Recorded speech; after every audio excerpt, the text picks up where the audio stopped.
losing things today. Yes. Which, again, is kind of like saying it feels bad, and I'm sorry for people who are getting the feel bads on this, but at the exact same time, it's like overall in a year, when things get rebalanced and new gear comes out, and that item is the old thing, and the new hotness is And out, then, and then you won't even care anymore. right. But, and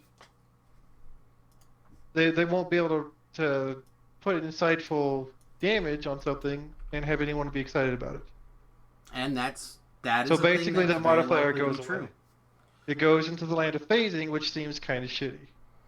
And when we look back at it, you notice how many magic cards have been created since then, right? Phasing's not exactly the rock and roll and itemize or ability on magic cards anymore.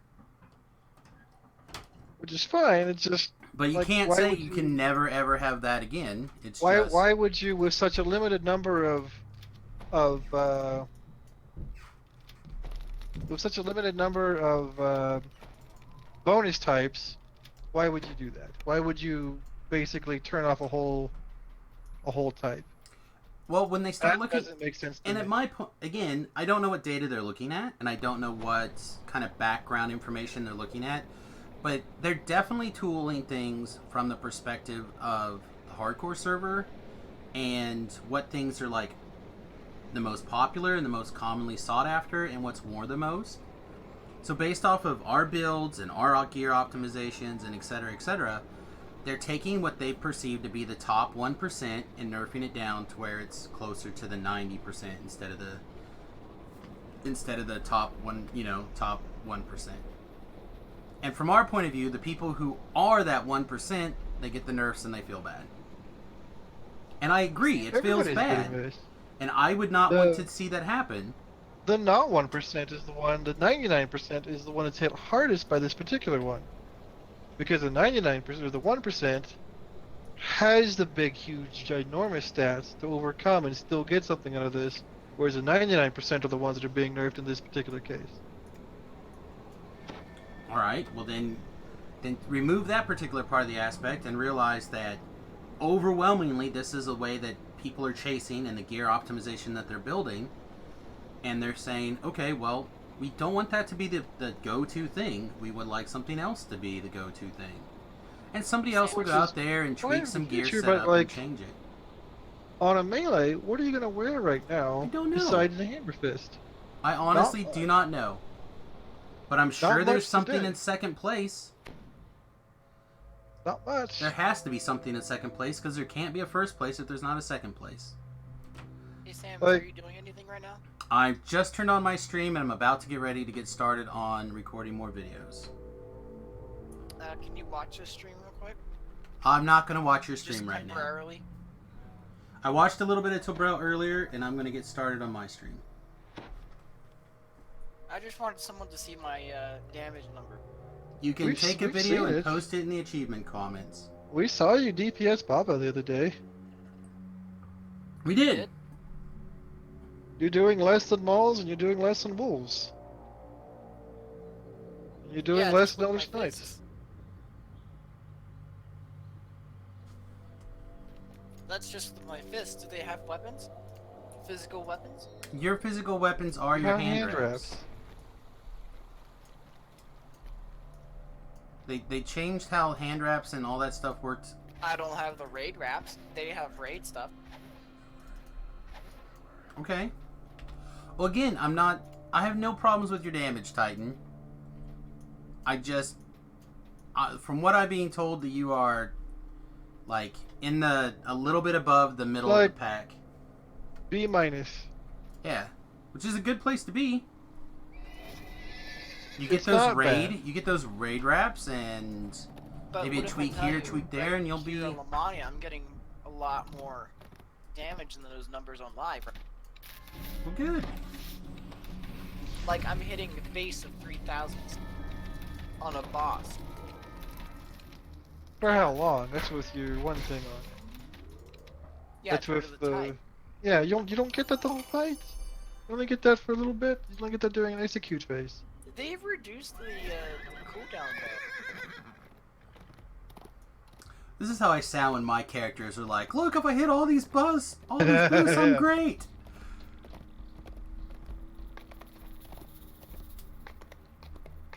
I don't know, Titan. I'm glad that you're happy with the numbers that you're getting. I am not a person that plays in that area of the game, so I'm not an expert to tell you if your damage is great or not. But we literally watched your stream not very long ago. Outside of I was in between things and I was doing some other like gear work, and I saw your stream was on and we watched it a little bit. And to me, your numbers seemed big, but I have no basis to compare it to, which is the same argument I've always had when it came to people's DPS numbers. I can only compare it to Heroic, because that's literally the only place that I play at any kind of regularity.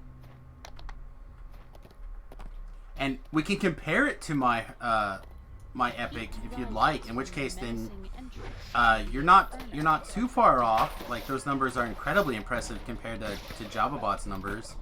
But JavaBot's like, I don't know, is there something below an F? That's a spell. He's not. The only thing wrong with JavaBot is the race, build, and gear. Nothing that can't be fixed.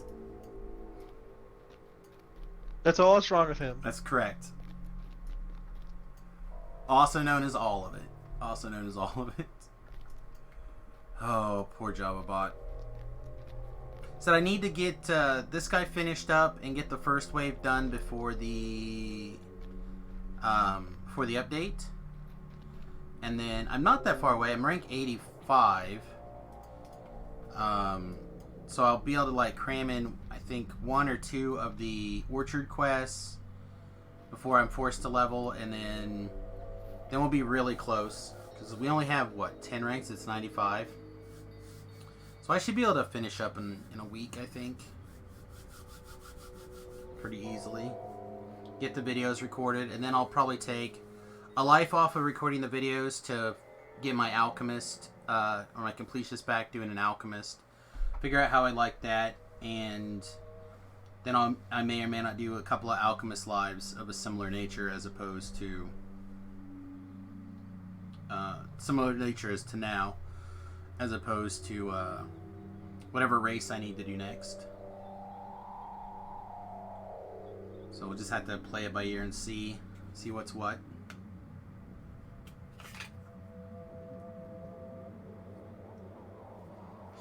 But other than the Divine Might changes, are people pleased, displeased, walking upside down?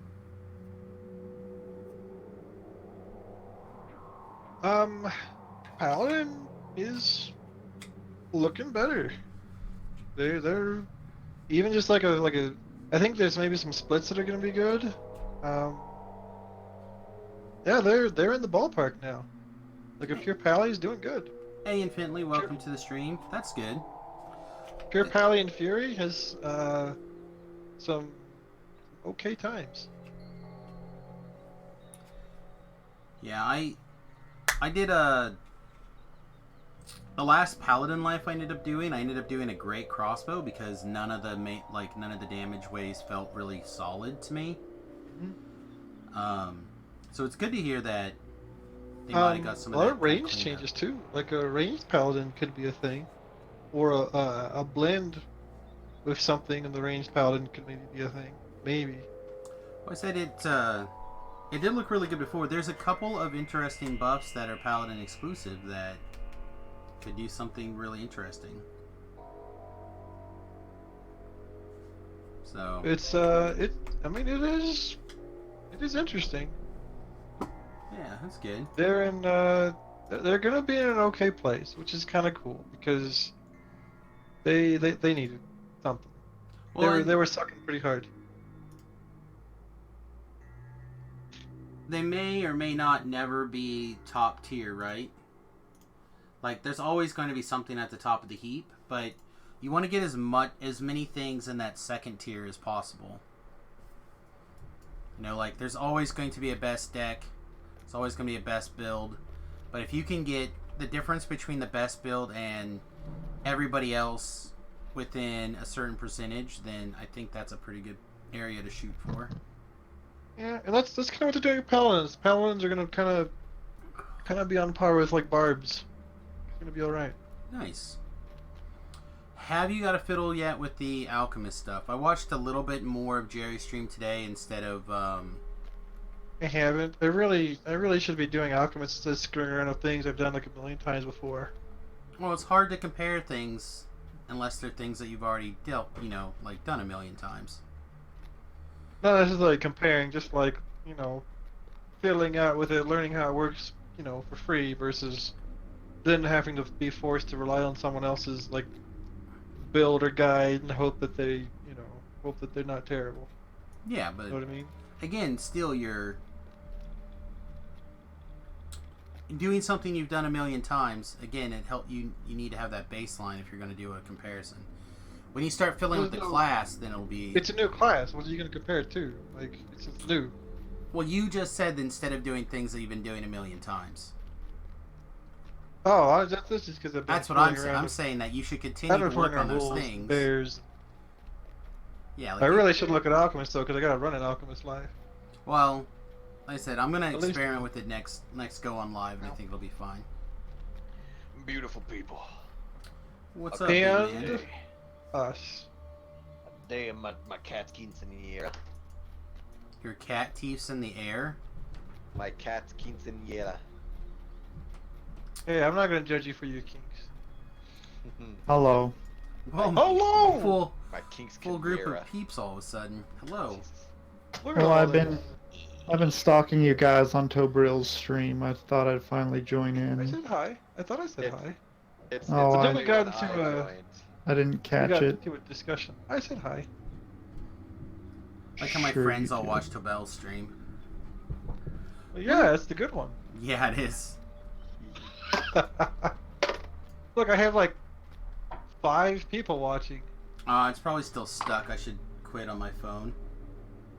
Fuck, I feel real strong as evasion. Evasion is okay. Alright. Well, part of me feels like I have to leave my own live stream channel to You start wanna? recording. We can break off too. We can break off. Well, I so you hate can to do live inconvenience stream. everybody. I just, when I start doing these tutorial bits, they get Right. really wordy. The tutorials, we should let you do the tutorial so it's clean and Yeah. not full of, dick jokes. Godspeed, Spider-Man. Alright. Okay, So, we'll bounce over to the other thing. alright, sounds good, buddy. You're doing good work. It's gonna pay off. We'll see. Yeah. We'll see. Alright. Let's get started then. Now that we spent like 12 minutes screwing around on our precious buffs, let's get this party started. Alright, Samus, I put the stream video in your accomplishments. Alright, good man. I'll take a look at it in the future. Don't forget. Oh, I probably will. But I'll do my best not to. Do I have to remind? Well, I mean, everybody and their son has to remind me of things. Alright, so let's delete this previous attempt to open But tutorial. Well, promise me you'll look at it.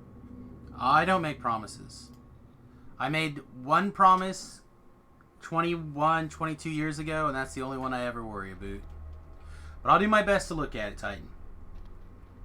That's what it's there for. This way we have it. Alright, shall we get this party started then? Think we're good. Alright. Greetings and salutations, everyone. It's time for another Road Most Traveled. This time, actually, legitimately one of my favorite quests in the Orchard, Inferno of the Damned. Again, I've always taken to once I've learned the quests that nobody else likes. Once I've learned those quests, I end up enjoying them a lot more. Having the ability to help people out, show them how to kind of tear through things. It's an interesting and fun way to tackle certain quests. Or tackle Dungeons and Dragons Online in particular. We're not going to go cold. Alright, we'll start cold. We'll start cold base damage wise and we'll see what happens. we're actually going to have quite a bit of Black Abbot's cultists have like beaten you weird fire type things, but we'll start like this and see what happens. So Infernal Sunlight streams in through a crack in the ceiling. Inferno the Damned has a couple of things to keep in mind. First of all, a lot of these intersections like this have traps along the side where there's not rubble and things. So you want to try to tend to jump over rocks and hug the wall that's dirty. Same thing with like faces like these over here. They're going to tend to shoot spikes out at you, so you're going to want to pass through them quickly. The other thing to keep in mind is that often in this quest zone, that the trap boxes are going to be on the far side of the trap. Far side.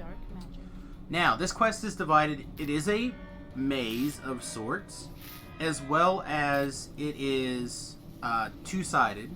So you have a side A, which is often referred to as the cool side, and the cool side has certain things that are open and closed, and the B side, which is the fire side, tends to have certain things that are open and closed. Now, one other really important thing, well, there's two things, but the first of two really important things to keep in mind is that if you kill things on the cool side, on the A side, the undead versions of those monsters will appear on the B side, on the fire side. And some of those things can pass through barriers that you cannot, so it's really easy to increase your dungeon alert in a weird and unexpected way. You got to kind of keep an eye out for that. And two, the way you go between side A and side B is standing near these portal of damnations or next to a particular red monster. There are two red monsters in the game, or in the quest, that you can stand next to and teleport back and forth. So, how do we do this quest? Let's start with that really quick. I'll do my best to kind of walk through the decision trees as we come across them. And I'll try really hard. So, we're going to start by going straight west. And then we'll break a altar there. And then we're going to proceed south, the best of our ability. Is that correct? Am I full of shenanigans? We're going to go straight west and then south to this portal, and then teleport this portal over to get to where we are. Okay, there we go. Then we're going to proceed around to the south side, clear any aggro, because again, things will get crazy if you don't. And also, aggroed mephits tend to be one of the creatures that can move through these walls, so you want to clear that. Keep an eye out for squares like this, because they can be fire or pit traps. Then we're going to proceed to the next portal. Portal of Benediction, taking us to the cold side, as it were.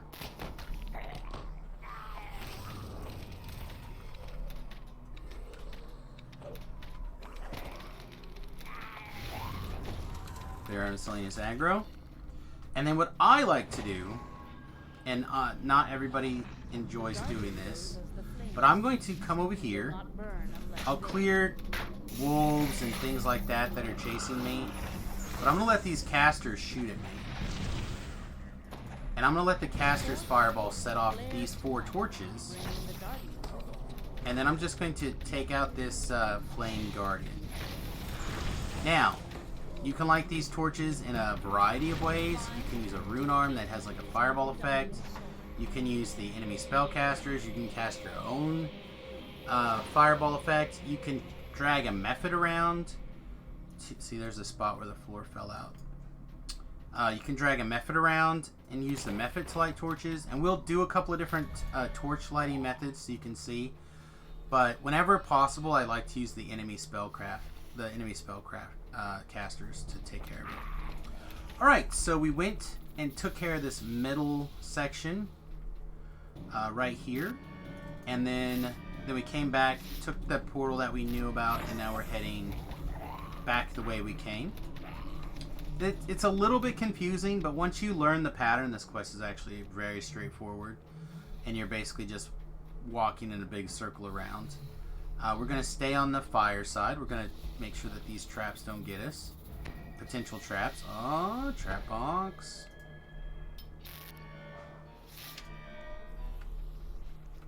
Oh, see. Stay over here. Trap box. Oh, go away. Trying to get stuff done. Trying to get things done. And then we're going to come across these big holes. There'll be one in each direction. South, west, north, and east. And we're going to basically walk around them in that direction. So we did the south cold side. And now we come to the west hot side. But when we come across an area like this where you're going to jump down, these floors will fall out a reasonable amount of the time. So you want to be a little bit cautious on these floors. There they go. They just fell out. So on the cold side you light torches, but on the hot side you put torches out, right? But these torches are not on fire, which means we have to go to the cold side and set them on fire first. And I accidentally overshot what I was aiming for and killed this portal beacon instead. So I gotta wait for this to regenerate. And wait for Fear Reapers to spawn on our backs. And all of these fire methods are spawning over here and coming to get us. It usually takes like 30 seconds or so to respawn.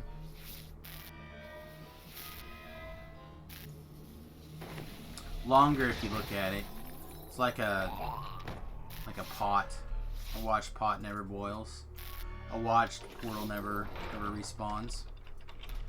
Alrighty, so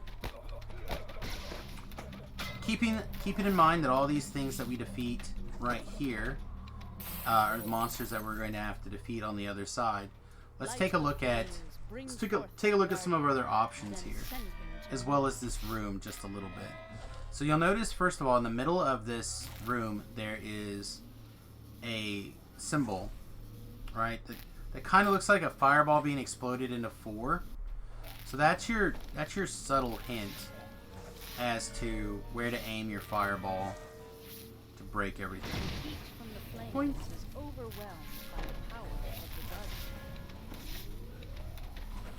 And again, like I said, you can use that fireball from any place. You can use a couple of other abilities that also light torches or set things on fire, and you can get a lot of use out of that way as well. And then we're going to clear all this trash. And we're going to try to leave the method alive for a second here.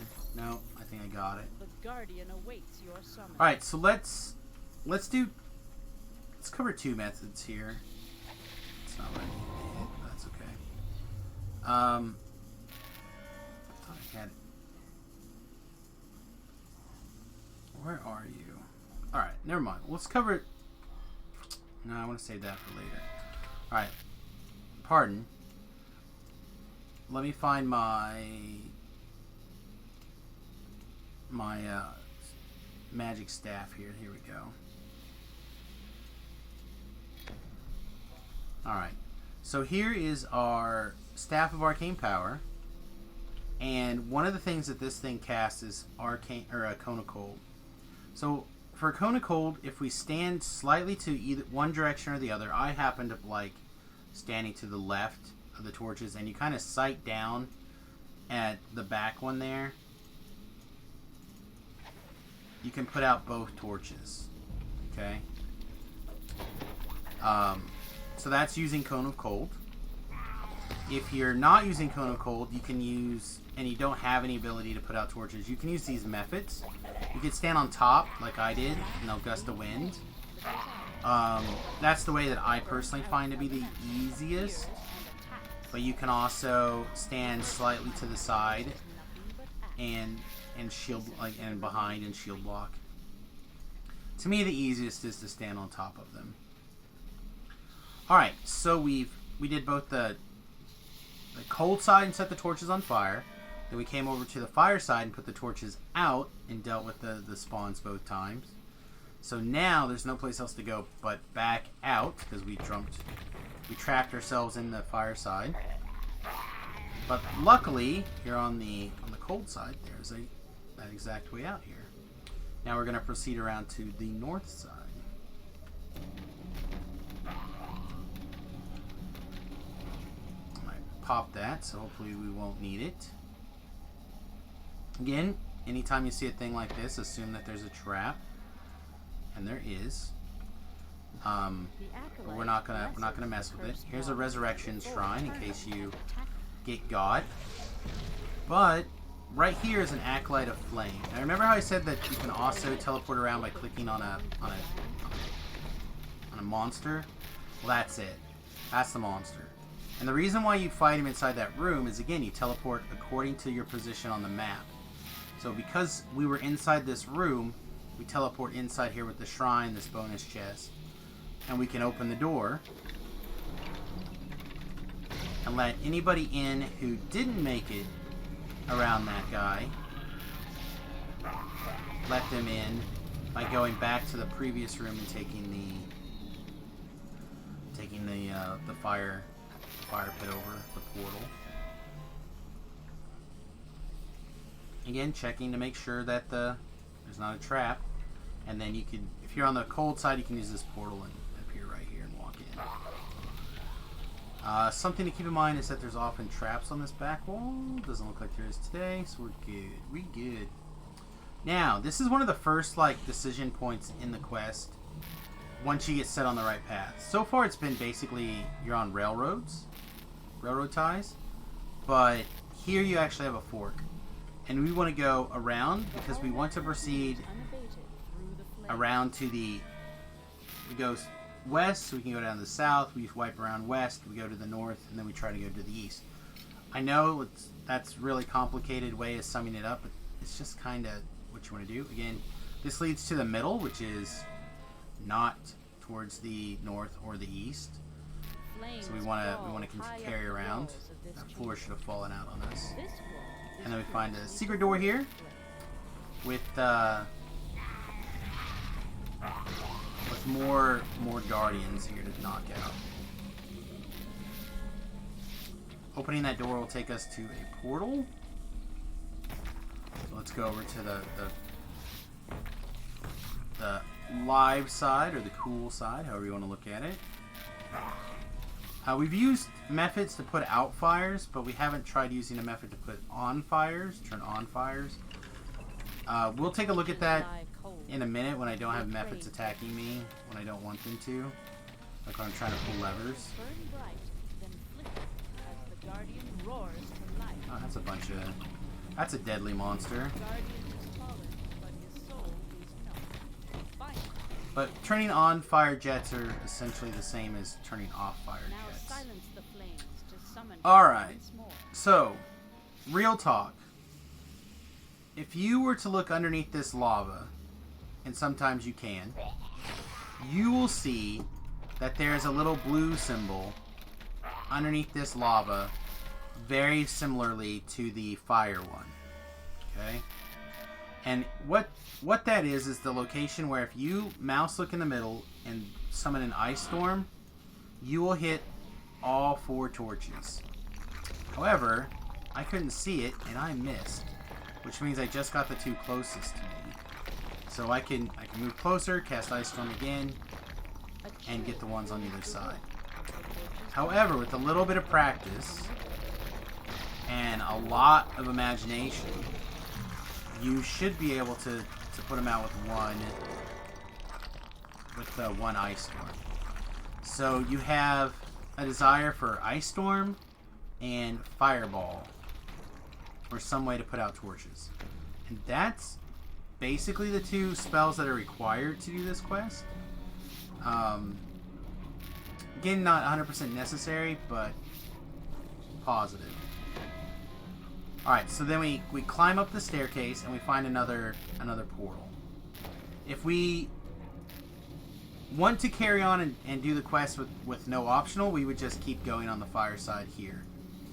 But we notice that there's a little jeweled key right A here, key whispers which beyond means we're going to have to get to inside this room. The room is locked. We can't reach this lever, even though this gate is huge. So we need to go look on the pool side to see what we can do to get this door open. Okay, looking at the positive side, we see some monsters in there, so we gotta get those monsters to aggro on us. Right? So what's the easiest way to get the monsters to aggro on us? We're gonna break this portal and stay far away from it. And when those monsters aggro, because they hear that portal break, we're gonna come in here, kill everything, look for the Acolyte of Flame, and shoot it right in the face. Teleport over, kill the second version of the Acolyte of Flame, and start killing everything else that we killed over there. Sometimes you don't want to kill that stuff because you think it's going to be a problem. But if it's not going to be a problem, just knock it out on that side and knock it out again on the other side. So there's our key. Which means, if we're paying attention, and we walked over here on the fire side, we know that's a dead end. So the only way we can, in fact, go... That looks like the trap I was looking for before. But the only way we can go will be this way, to the east. Which again, we go west to go south, and we go back to the west, go to the north, and then proceed our way around to the east. Clear as mud, right? Clear as mud. Totally easy. Once you have this quest down, it takes like 15 minutes. It's a very good quest for XP once you have it kind of figured out. So we follow the path we have to go. We find another trap on the way because traps are random everywhere. Random-ish. So we'll clean up the trap bonus. Teleport over, because again we're at the end of our path. You can see that we're on the good side here.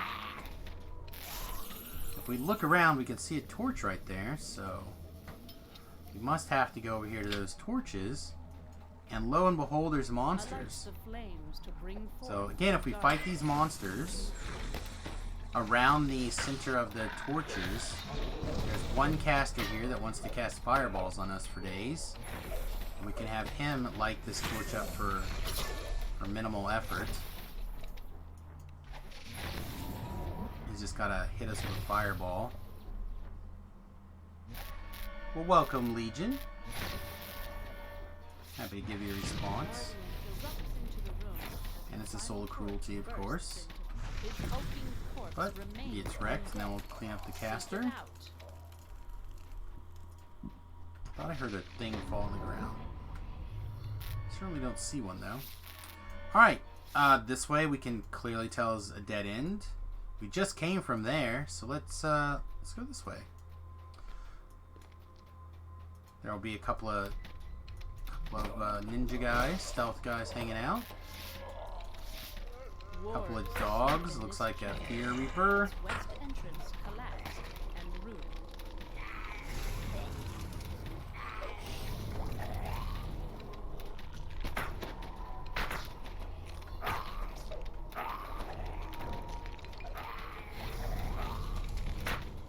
Probably just should have webbed.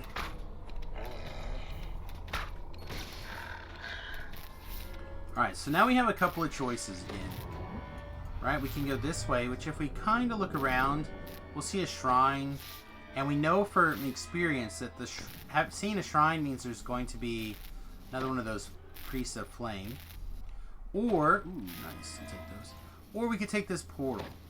But we have to ask ourselves, why do they have two choices that seem like they both go forward? The answer is, usually that means that around here with the Acolyte of Flame, jump over the rock, that there is some sort of perk that we're not really seeing from our point of view. In this case, we have the rest shrine right here that we could consider a perk. But there's another one, and I want to like jump over this rock and make sure there's no. Okay, just wanted to make sure there wasn't a trap right here as well. Here's all those guys that we defeated on the opposite side. Knocking down our dungeon alert's always a good idea.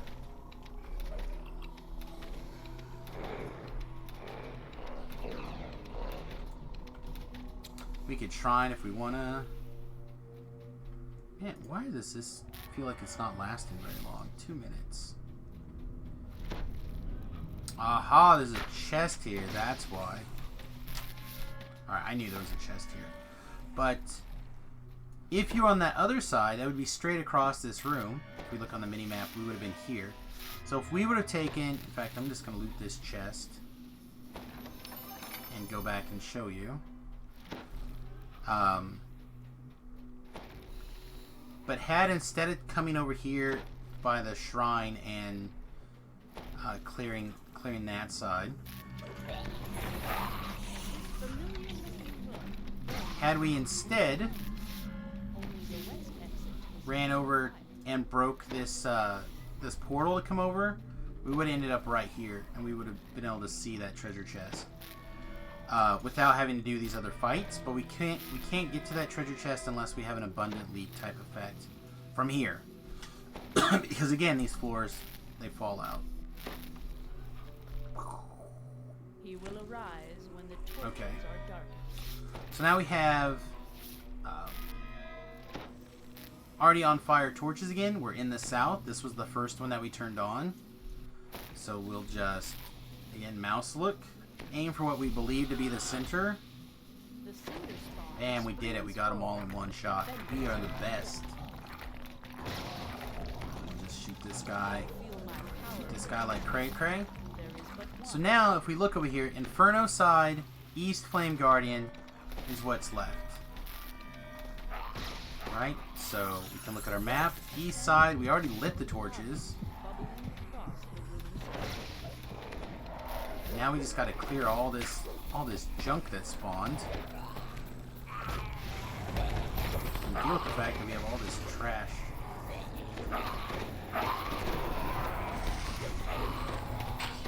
Remember how I warned you that there's weird aggro mechanics in this quest? Or which is why you want to take the time to try to clean your aggro up as you go along. Yeah. We spawned a bunch of mephits as well as the guys that we had killed in the south side. Or the east side, pardon.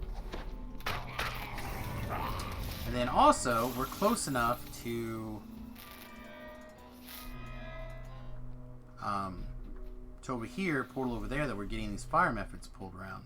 Which is good, because if we don't have a way to put these torches out, we need access to mephits to put these torches out for us. While the flames burn blue. And there, remember how I said if you could see there was no lava, you would see the middle of the room had the cold symbol. Bam, cold symbol. The final undead guardian stands before you. This guy crawls out of the ground, we shoot him in the face, The abbot's foul and we're good to go. So now we go to the Inferno side, return to the central chamber.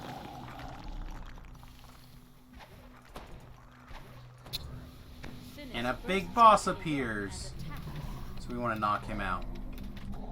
All of these cinder spawns heal greatly from fire damage. So we want to be really careful about popping things for fire damage. Let's see if there's an easy way for me to do just a little bit of fire damage. Here, I'll switch to my other rune arm here, or my other crossbow. Look at that. 3d6 fire is healing him for 50 a shot, give or take. It's pretty ridiculous.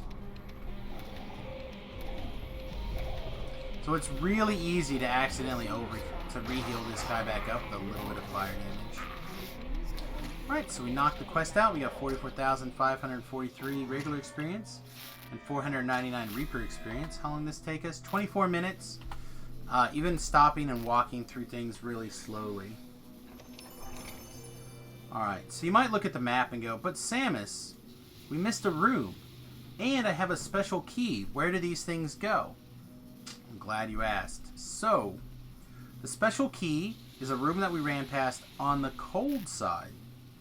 Right? On the cold side. So you go, oh well, we'll just go this way and run to it. Oh, but the door's closed. So how do you get there? Two ways. The fast way, which is cast D-Door, which will teleport you to the beginning of the quest, which happens to be on the cold side. Or you can run back. How do you run back, Samus? The run back is a little bit longer. So we could cast D-Door, or we can run back. If we run back, what we're going to do is we're basically going to go back through the quest a little bit. Again, we've been through here. We know where we're going this way. And we're going to take this portal. I hope I'm right. This portal. And now we're going to backtrack to the middle of the quest. We didn't fight through here. None of these monsters were aggroed before. But now they live on the fire side. Unlive, I guess. We see a trap box that we didn't do before. So we didn't walk through.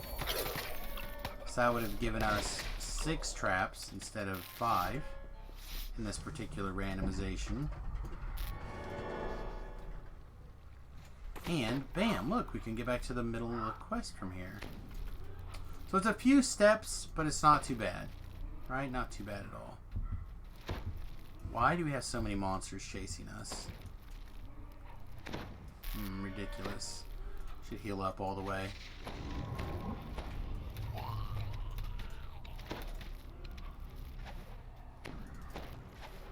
Alright, so let's go take a look at this room that we ran past. When we put our nose in here, we're going to see, again, this is a locked door. The lever's on the inside. And the bad guys are in there praying. What does that mean? That means that we need to get them to activate. But there's nothing on this side for us to break open. So let's go see on the fire side what's going on. When we walk over here. A chest sits just Oh, there's a beyond the chest gate. there. So how do we get those guys to activate? Well, the answer is we just have to wait over on the cold side. Sorry, spoiler alert. But there's you know, no way to open that chest on automatically. So let's just wait.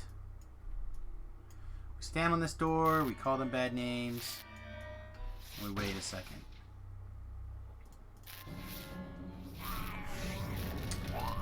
Also, hello Rex. Thanks for joining the stream, buddy. Appreciate you. The acolyte And now these guys have activated. launches at you. We're gonna grab our crude altar. And we're gonna take a closer look. We're gonna go, wait a minute. Are one of these guys an acolyte of flame? Get over here, acolyte of flame. A large chest. Which teleports us over to the other side where we saw the chest. Surely In the event that people get missed, we can open this door over here on the fire side. In this case, probably not going to work out for us the best. I think monsters are going to come in that otherwise would have gotten stuck outside, but that's okay. Then this chest needs that key. Why is this chest important? This used to be one of the optionals where the only way you could get these shield fragments. Now they're less important. People can get those shield fragments in lots of ways and lots of places. But yeah, that used to be the only way to get the shield chest. So that's basically Inferno of the Damned. I think it's pretty simple to go through. You kind of have to go through it a couple of times, step by step. Use this tutorial, use the written wiki, etc. And I think you'll find it's pretty quick. Rhett just said all chests matter. Hashtag all chests matter. Indeed. Indeed. Alright everyone, well, if you have questions, comments, etc., please leave them in the comment section down below or reach out to me on my Twitch channel while I'm live, and I'll be happy to do my best to try to answer. Otherwise, please slam the like buttons. I really appreciate it. We'll see you again really soon. Toodles. Alright. Turn off our rune arm. Get out our pony. Let's ride. Pony ride. What's up, Jersey?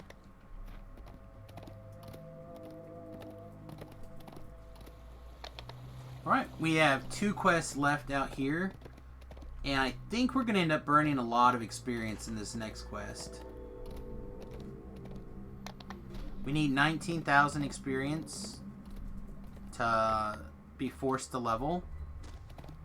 And we're probably going to get something like 24, 25, 29, 32,000 experience out of this quest. So, c'est la vie. That's what happens when we try to cram as many of these quests into these playthrough as possible. Happy to answer. What question do you have, bud? Once magnificent temple of Vol was ravaged by the Black Abbot's forces.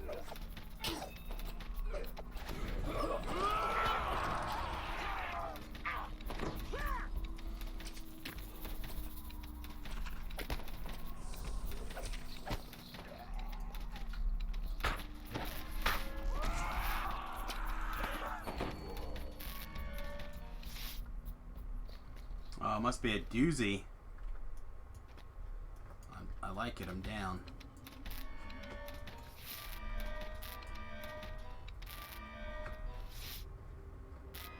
It does. It doesn't... The animation is a little bit broken. Like, it looks like it's shooting into your head. But both bolts do go off when you shoot off your rune arm. If you look really closely, you'll see both shots fire. Or in some cases 3 shots because of your double strike. Which is part of the reason why some amount of Arty Splash is so powerful on the Inquisitive builds. Not only does it add extra damage to both crossbows that you're shooting, but also it's allowing you to charge and use your rune arm. So, if we look over here, yeah, it's not going to show us. If you watch when we're shooting, the damage is factored in. It's pretty nice. Anything else, Legion, before we start our walk through the Desecrated Temple of Vol?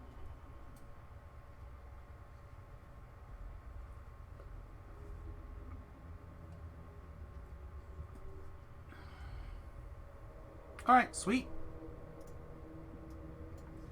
Also, hello everybody else. Welcome to the stream. Appreciate you stopping in.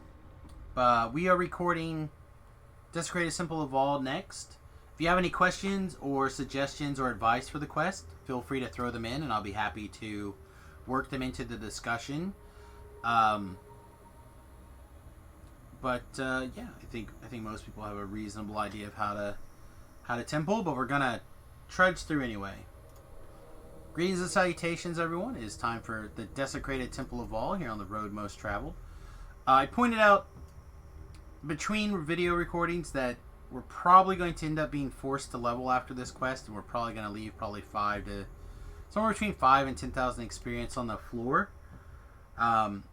Traditionally, when I am playing Dungeons and Dragons Online, I try to get as close as I can, if I'm banking, as close as I possibly can to the end of a bubble without going over.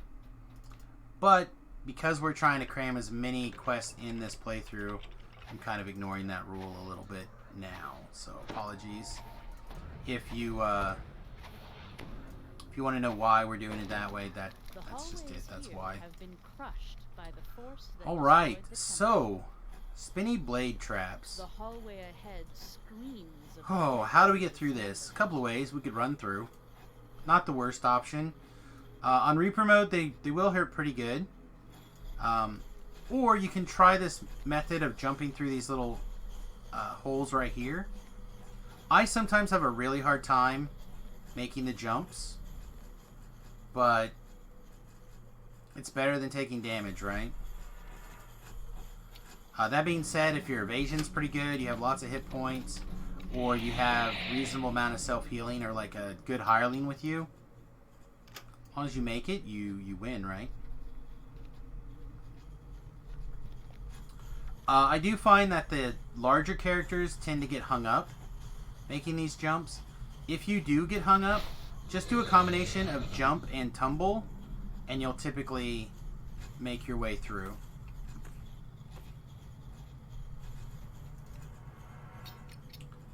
Alright, so we have trap boxes on either side here, as well as a trap box back here on this back wall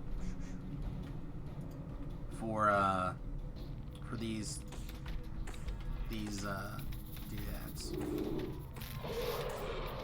Alright, so let's take a second to talk about our enemies in this quest, because it's going to be important. First of all, they are shadows. And as we've talked about many times before, shadows can lower your strength and give you the taint of shadow. At this point in the game, you should have somewhere in the 25 to 30 strength range. Without working on it very hard, I have a 31 strength. Okay? It's not been my focus. I did, however, make sure that I have a strength item on. So, you should be able to get a pretty reasonable strength as well. That doesn't mean you can't still die with Taint of Shadow, but it does mean that you need to keep that in mind, especially if you're a strength-based character, that you could be taking a lot of strength damage. Second of all, shadows don't take fire damage, which means when you start to see these shadows pop up, you want to make sure that you're not throwing fireballs on them because they're immune. Now, one last thing that's kind of important is around these chests that we need to go get. We have to go get keys to unlock pillars. We'll talk about that in a second when we get back to one. But we have to go in these two different directions to get this key. When we go to pick up a key, in addition to a handful of shadows that will spawn, there will also be a quail. The dangerous thing about quails, if you are a divine spellcaster, is that you could get quailed, which means that you cannot cast your divine magic spells. You can still cast scrolls, you can still use wands, but you can't use divine magic. So keep that in mind. You can get an intervention ward, which is what the quelling is called. That's the proper name for it. And you can get a special greatsword that drops, I think from this quest, that has intervention ward on it, so you cannot be quelled while it's equipped. So if you are a divine spellcaster, you may or may not consider getting your hands on one. So there's our handful of trash. There's our quell. Quell also casts other hurtful spells, but the main thing that makes quells dangerous is the separating divine people from their magic. Alright, we'll pick up our gold key. These traps should all be down. They should just be graphical bugs if you've done this trap. So we just walk through, pick up our collectible, continue walking through because we disarmed these traps when we did this side and this side. And we can just walk back out. If you did not do the traps, you can cast D-Door, or you can jump back through the gateways like last time. So now, I mentioned that you have to get keys. Well, these are control boxes, and you can tell they have little keyholes. Now, The catacombs are sealed. no! Intricately locked boxes. The box only opens when you have the key that goes to the opposite side. So this box opens with the key on that side, and this key only opens when you, or that, blah blah blah. That box only opens when you get the key from this side. There used to be a period a long time ago that you only needed to do one side, but you had to get two keys. Which means if somebody else was in the quest with you, you could get a gold key, they could get a gold key, and then you had both keys. A long hall And you're good. ominously before you. Now, the strategy that I tend to take down this hallway is to try to stay in a position where I'm not getting shot by these traps, and yet I run all the way to the end. Well, not all the way to the end, but around the corner. Around the corner, we'll let these bad guys come get us here. Disable this trap box, control panel. They are not chasing us at all.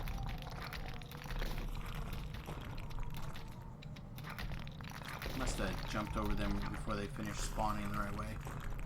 So again, we see a strong box. It's the same kind of strong box on the other side. So come in, cast your spells. Pop the Quell first if you're a Divine Caster, or if you have a lot of fears for Quells, and then work on your Tainted Shadows. Once the bad guys are distracted or dead, loot your silver key, grab your collectible, and then we're going to start walking backwards. The reason we're going to walk back is because these spinny blades, even though you don't see them spinning, they are in fact traps with trap boxes, and we can just disable those along the way.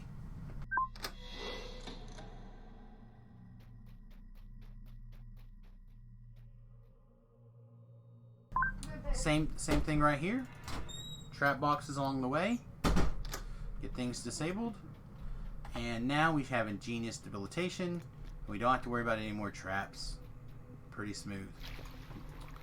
Alright, jump back in, swim back through, or we could detour, whichever you prefer.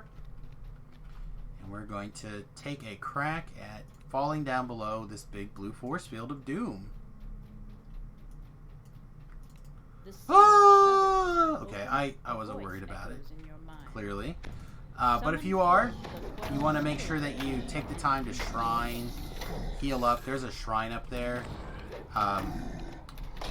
A lot of us tend to keep it in case we need to work through this healing curse. It does. Nice. Hell Masters for the win, baby. Most of us tend to save that shrine as an easy way to like detour back up to Enshrine. Right here, you want to make sure that you have a Death Ward running or Death Block. They like to neg level. They also like to insta-kill. Especially that red name Quail, so keep an eye on him. He's mean. If you get in trouble, run behind the break line of sight. Take a second to heal up, or summon your hireling or whatever. Get healed. Not too bad. Not too bad at all. Let me go ahead and get rid of this healing curse, just so I don't have to see the dot above my head. We want to go over here to this rainbow force field, but the shield is up. Alright, so we pull this lever, read the quest log, slay vampire clergy, optional destroy offerings to Vol. Okay. So we're going to wander around and see if we can find some vampire priests, apparently. There's a lot of vampire spawns. How many vampire priests are there? And you're going to notice a couple of things we activated here.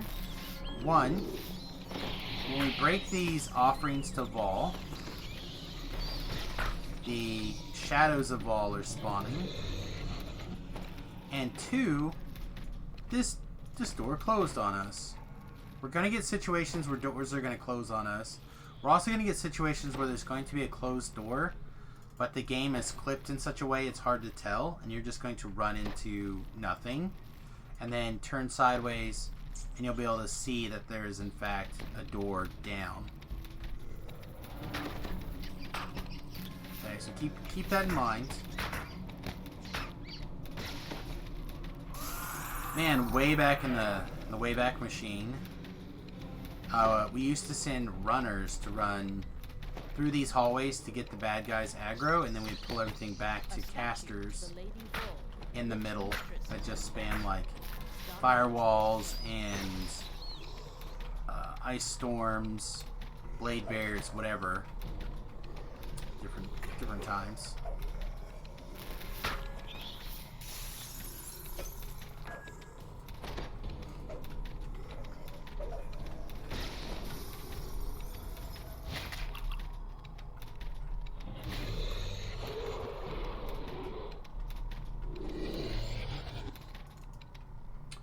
There's a random strongbox throughout the quest somewhere.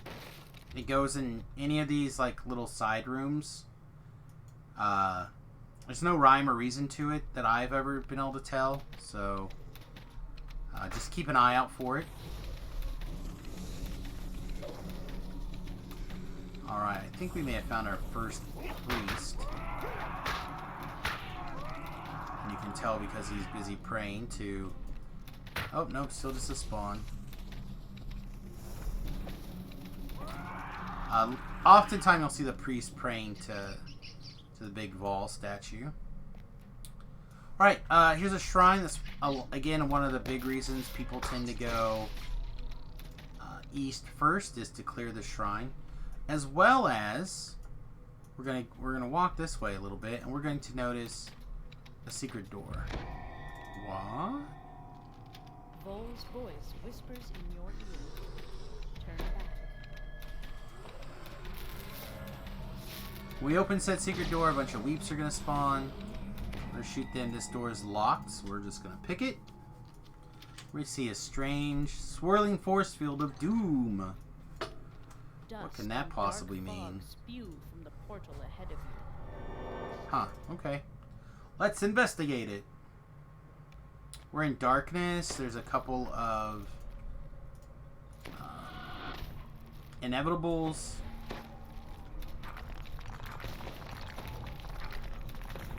Let's just clean it up here. Inevitables are going to spawn 2 at a time through this zone. Firewall, ice storm, whatever you like. We're gonna take out several of them, and finally we're just gonna magically kill the last one right now, and we just teleport back to Vol. And there's a chest. What chest, pray tell? It's the shield chest for this quest, and we got another shield fragment. Look at that. So again, in the Wayback Machine, for those of you who haven't, this is the first one of these videos that you may have watched. A long time ago, we're gonna get stuck over here in the... This is a thing that can happen to you. You can get stuck in with this environmental effect that doesn't go away. It's gonna make the quest darker, as well as it's going to impose a healing penalty to me. Thankfully, I'm undead and I can heal myself pretty okay without positive healing. But it being so dark is very annoying. We have to rely on the map to see.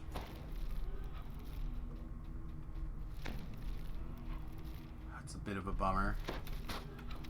Hey, there's a priest. And it's an Archon priest. My 2 favorite things as an undead monstrosity. We're going to break some bases. So I do apologize for the overwhelming darkness. It should not be like this. This effect should have gone away. But, unless we're going to restart the quest for a little bit of extra darkness, I think we'll try to push on. Again, we're going to rely heavily on the map for navigation here. So please keep part of an eye there.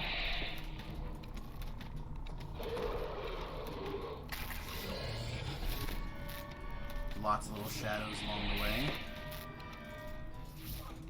Fungus. And then this room right here, it looks like we have a Reaper. The scariest part of this quest with this effect underway is going to be these Reapers now, probably.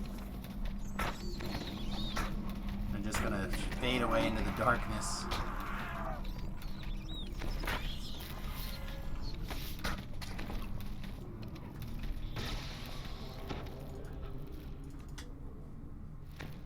Thought that was 81 for a second. 65 is not bad.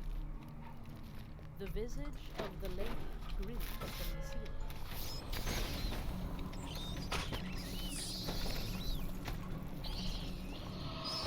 Let's cast an AoE for all these bats.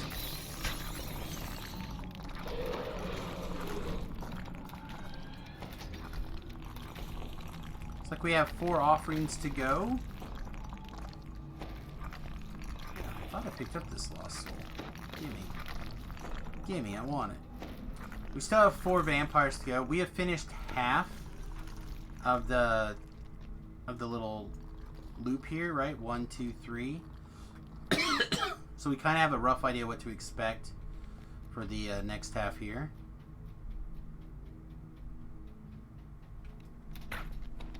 An orb shot as you pass through another round. You feel a world begin slowly building in the Looks like we spawned another bonus chest as well as a fragment. Nice.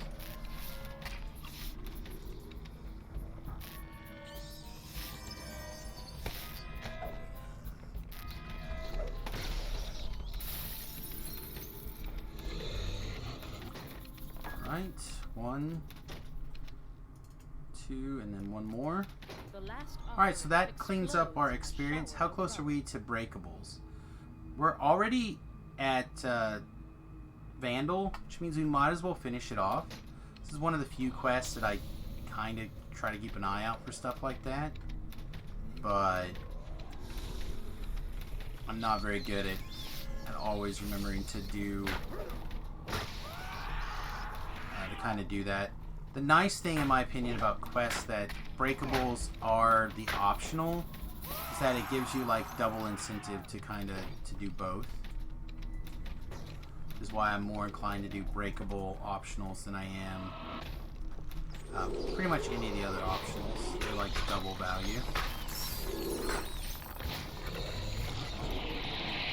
Clean up the trash. How we doing on, guys? We're ransacked now, so I'm not going to break anything else. Done breaking stuff. A fungus patch, some rats, and a reasonable amount of the time you'll find a guy over here in this corner praying.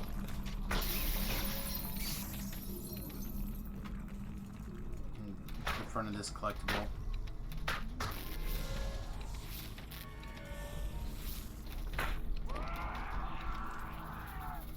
Alright, one more left. Over here. So far we've been lucky and not gotten another door slammed in our face. Another Vampire Archon. And what is this? Monsters don't care about making sense day? It was a really long day.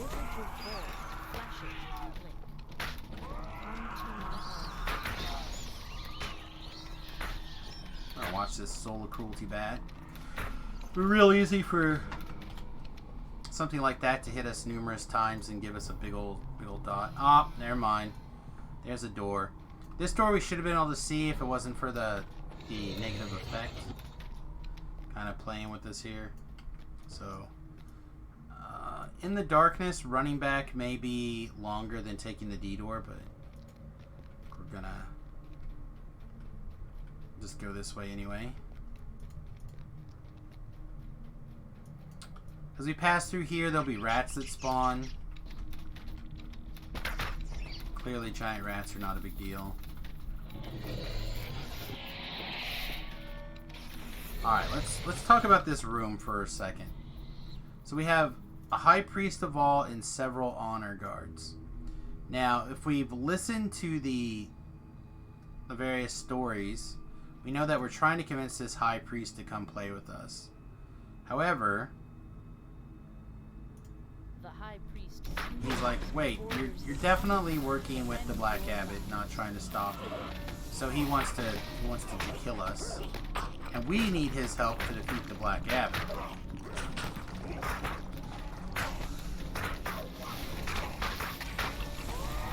So we're gonna have to beat down these vampire honor guards to get his assistance. See? The lady told me someone was coming. I figured to be a true follower. So he's going to help us out with the Black Abbot. We're going to loot our chest. Get our kind of cool dagger. And our sigil piece. There we go. That's Litany of Blood. Or just Temple of All. Litany of Blood. I don't know where all those words came from. Yeah, this quest tends to be a really fast XP quest. Like I said, we got 32,000 regular experience and 545 Reaper experience first time through. If you have teams, obviously there's really good ways to split up. One person goes left, one person goes right at the keys. Both people clear their keys and come back to the middle. Continue through. Then you have the diamond-ish shape. One person goes left, one person goes right. Meets in the middle. Walk back together after clearing out the 5 vampires. And then finish the quest. You can shave that quest time in half. We took 20 minutes doing all the optionals and everything, but that's like a 7-minute quest when it's all said and done. So, all right, everyone, thanks for watching. If you have any questions, comments, etc., please slam them down in the comment section. And of course, while you're slamming things, slam that thumbs up button. I really appreciate it. We'll see you really soon. Thanks for watching. Toodles.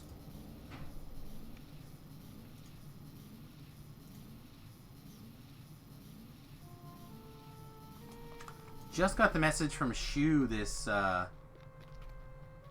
morning saying invoice listening to Jerry currently. It's kind of funny.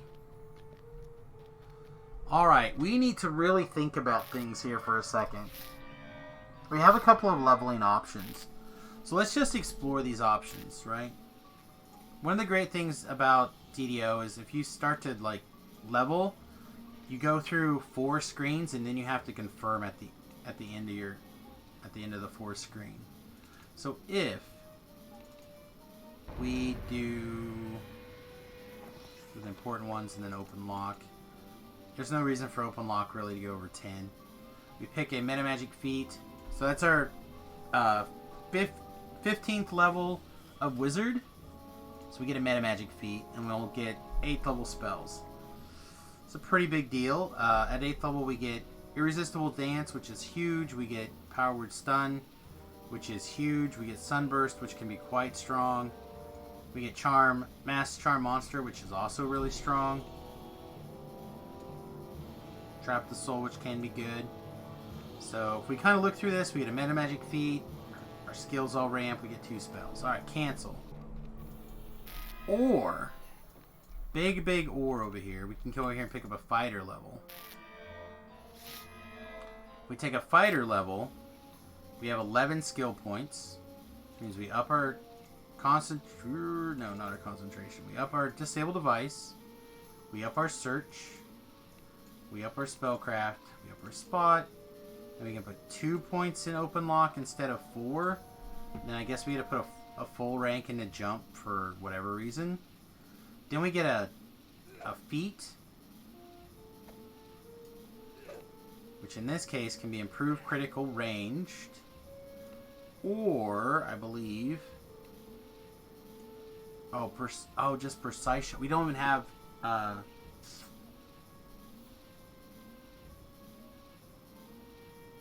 is this not a requirement for improved precise shot precision? This should be precise shot then. Let me double check that. It's possible we built our build wrong.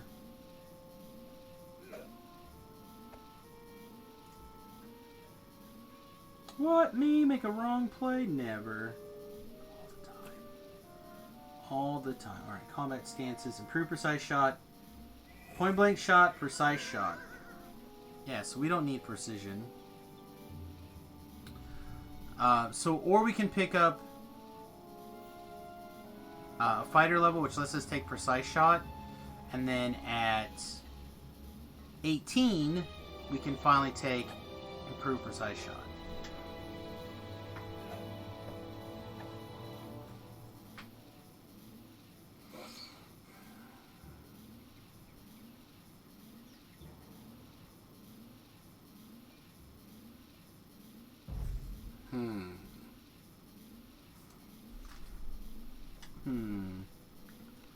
Kind of on the fence.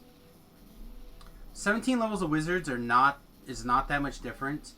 The big issue is we're going to be giving up any possibility of taking any of these to rank 4 or 5. 1, 2, 3, 4, 5.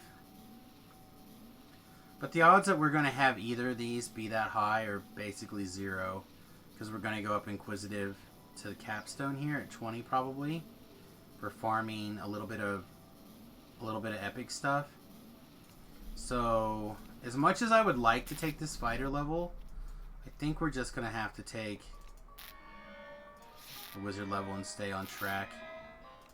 So 1 point in spellcraft, 2 points in disable device, 4 in open lock, 2 in search, and 2 in spot.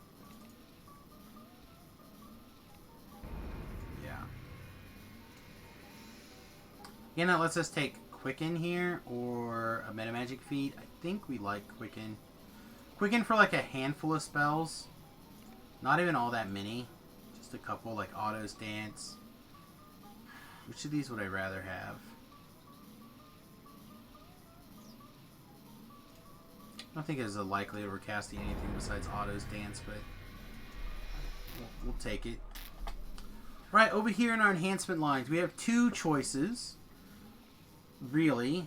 Maybe even 3, if we think about it. 1, we need to start putting some points over here in Inquisitive. So at 18, we can... I guess at 18, we can already take Daunted. It's fine. Which means at 20, we need to have points over here. But for now, we don't have to worry about it anymore. This will be 1 next level, so 35. 36, 37. If we wanted 1 more intelligence, this would be a good spot to take it. Deflect Arrows feat is great. More Arcane Spell Failure is great. A little bit of resistance to elements is good. I'm a big fan of Cloak of Night. I'm also a really big fan of making it where we don't take extra damage from light. And you can pick either cold or shock immunity, or spell reduction, damage reduction. I like shock for most of the game, but here at the end game it might be better to take the chill now. It probably will be actually at this stage of the game for Polar Rays and Autos Balls. Or we can put 4 points over here in the Battle Engineer tree. I think we definitely start by grabbing 10 more hit points. 10 hit points, I think, wins hands down.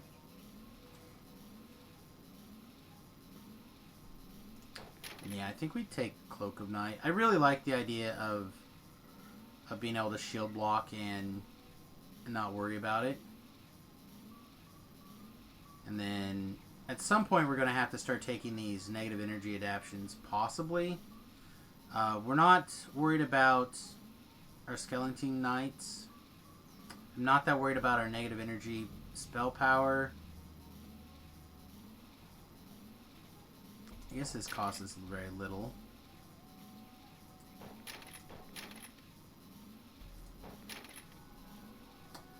Or we can just dump it over here. But we can free up this point and stick it in here. So I think we'll just put that there. And while we're at it, we're going to reset this tree for plat. And then we're just going to take the bottom core. And then here and here. And then this is done for now. So now if we shield block, we're invisible and displaced. And we don't take extra damage from light while we're shield blocked. And then pretty soon, like next level, if we can dump 2 point, like a point here, 1 more point here, 1 more point here, then we'll have 1 more free point somewhere. But that'll give us, we don't take extra damage from the light. And that'll be really good. Yes. Alright, so let's talk about things that are going to be quickened. We're going to have this quickened. And I think we want to have the aura quickened, because I'm tired of not being able to cast the bloody thing. We want the dancing ball quickened, and we want the circle of death quickened. I don't cast them very often, but when I do cast them, I want them cast. Short of that, I don't think I'm that worried about anything else.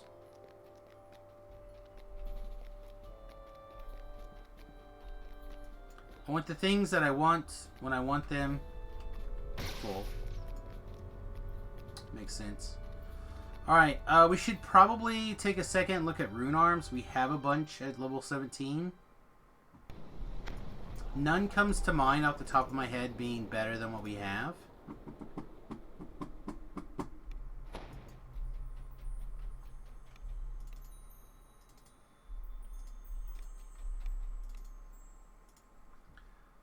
But we may have a new one somewhere that I don't remember and haven't used before, so we should take a second and look. In fact, while we're doing it, we can just look up rune arms over here on the wiki. That's level 10. Might just be faster to look them up in the wiki.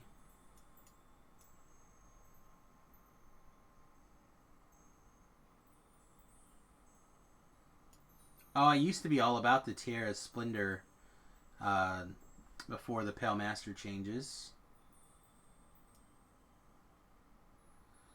Alright, so we have Corruption of Nature, which is acid. And we have Glorious Obscenity, which is from the Reign of Madness, which is fine, but they're both acid. Tobin's Hammer at 19, which I don't think Samus has got a Tobin's Hammer. And I certainly didn't get one before the changes to be able to lower it 2 levels. Resplendence is 18. That's from Fashion Madness. Which one's this one?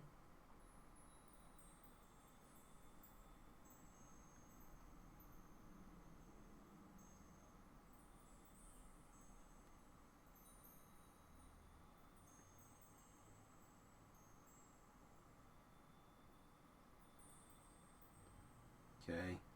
Yeah, I don't think I have this one lowered 2 levels either. Animus, which is the one from Devil Assault, we do have, and that's banishing weapons.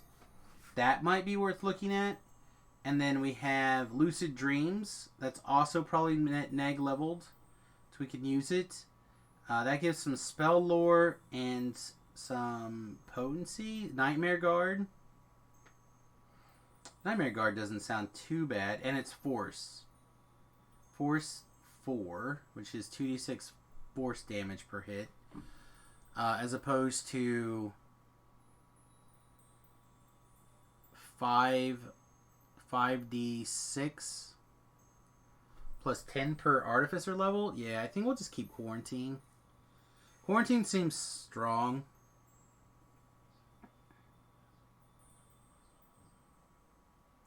Also meant to look at this Renegade set bonus. See what else it takes. If it's something we can slap together really fast, we might.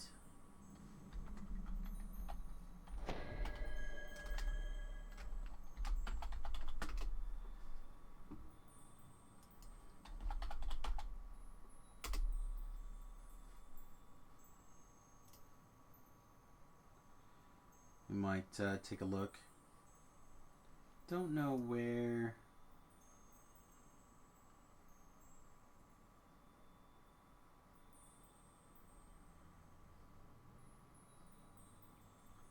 I think I probably searched wrong.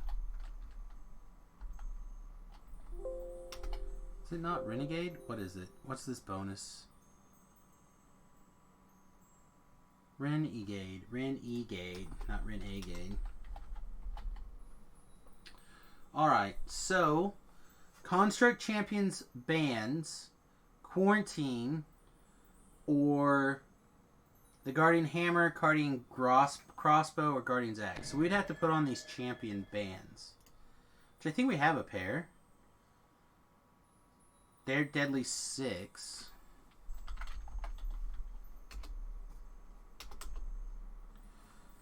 There we go. We do have a pair.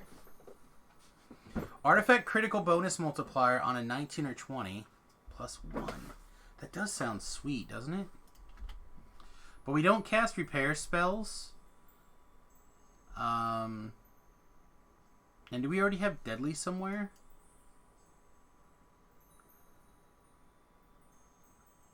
I felt like we figured out a way to get Deadly worked into our build. Oh yeah, it was here on our goggles.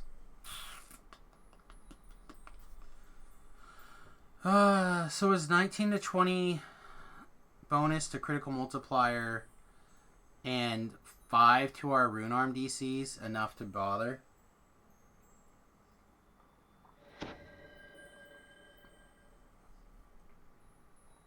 If we're a Warforged for sure, or an Artificer that use repair spells to heal, we would be down in a heartbeat. I think we're gonna have to play the pass game. Man, I wanted that to be on a piece of gear that we really wanted to use too. All right, let's see. Two more things before we shrine and get back to questing. first and foremost, let's get this great crossbow dropped off in the shared bank so we can get put away. But two, I want to grab a couple of the exclusive doodads from Necro 3 here. I want to grab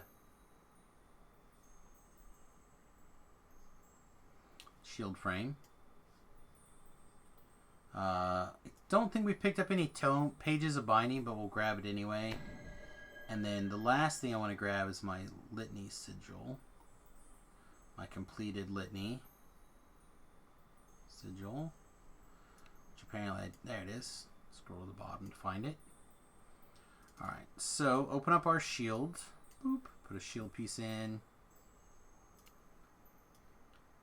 That's a sigil piece, shield piece, litany piece. And I think that's it. Something to keep in mind, if you have the new Abbot gear that needs upgraded. I don't know if I have any of the new gear that needs upgraded. You can turn in a completed shield to get the sigil of the Abbot, as well as in addition to a option for a shield. So you can get a shield or you can get the sigil of the Abbot. So that is another way for you to get to be able to upgrade your items besides just running the raid and get lucky. Let's see. The other thing is I didn't see any Tome of Binding pages, but you can do the same thing with Tomes of Binding pages. So let's stick both of these back in our chest. This can stay. Those can go. And then I also want to go ahead and throw these tapestries into the shared crafting. I have 63.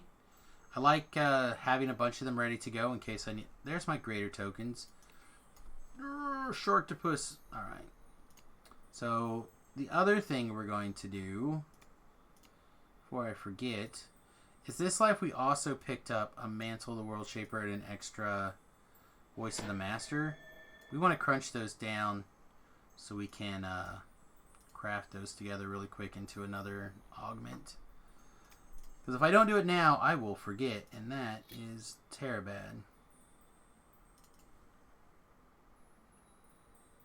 Just take me to the marketplace for now. So how was everybody's day? I feel like now we should jump into the Discord or jump in someplace and see what's going on. But it looks like Tobrel's the only one left on. Is his stream still going?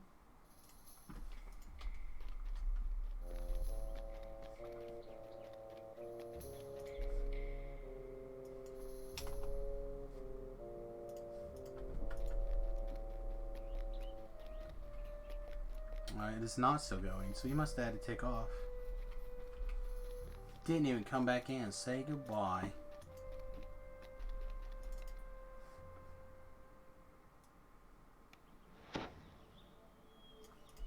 But I'd like to tell him that I found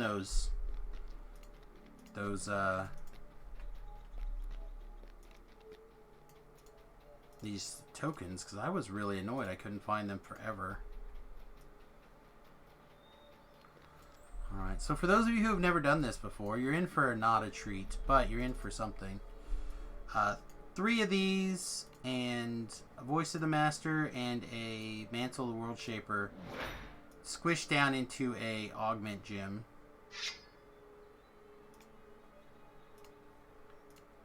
So now we've cleared 2 spaces out of our shared bank and picked up a spare Master's Gift. That is toot sweet. Alright, anything else that we need to worry about here? I guess we can prepare our spells and make sure we have spell components for them if we need them. Seems reasonable, doesn't it? I wonder what you'll pick. So many choices. I feel like that seems reasonable.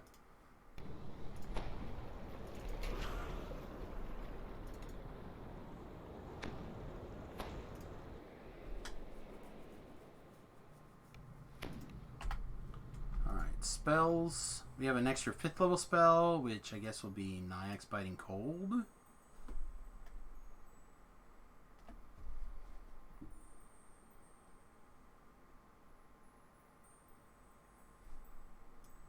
starting to get to the place where we don't have enough bars for all of our spells. When that tends to happen, I tend to take a bar like this, I stick it way up here out of the way. Somewhere.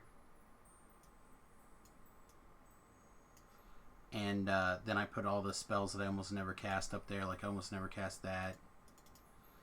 Is there anything else that, like, occasionally I cast, but they're not a high stress situation? So, like, realistically, I should put stuff up here that are no stress situation calls, but I just don't know. I feel like these two should go together. And of course we're gonna... Ooh, we actually have 2 spells that we could do. We could do a Greater Shout instead of Power Word Stun. But I think I'd rather a Power Word Stun. I feel like the Power Word Stun's a spell that I'm likely to cast.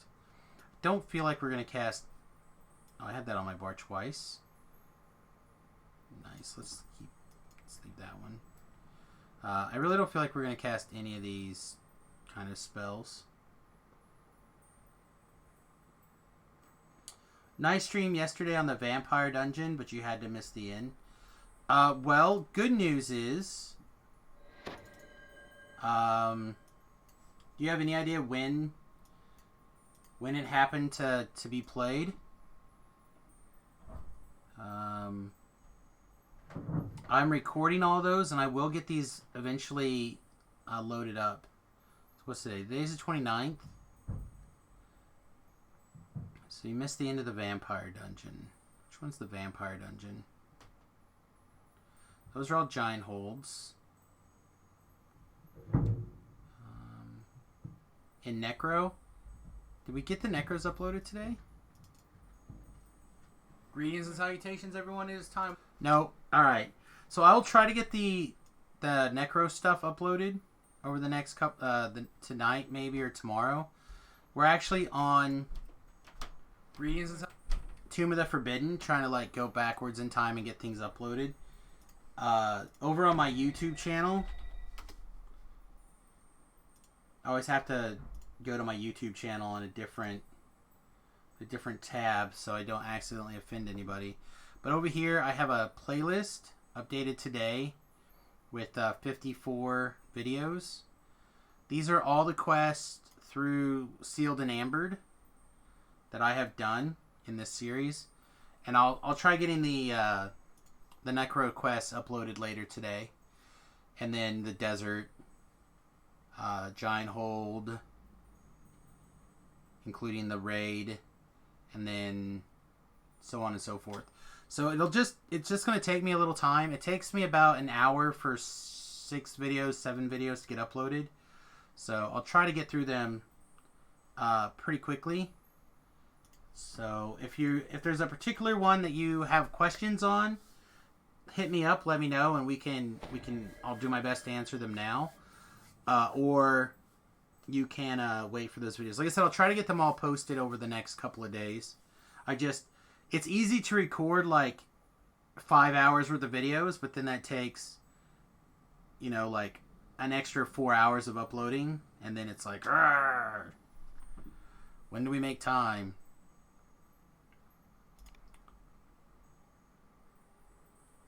I did. That was pretty fortunate. I agree. Alright, so...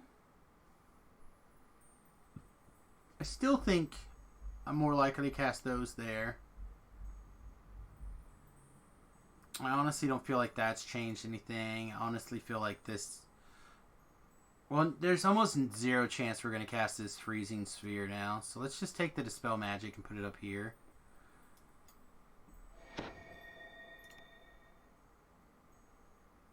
And then that lets us put Otto's Dance on our bar, which we may actually cast. And I think other than that, we're in pretty reasonable shape. I do like taking Tumble now.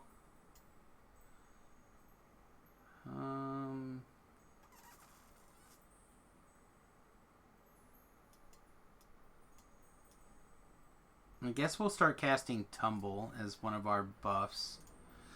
The reason I like Tumble is because we've taken... I mentioned this yesterday, but who knows when people are watching things. But now that we have... I guess it's going to be a pain to find it there.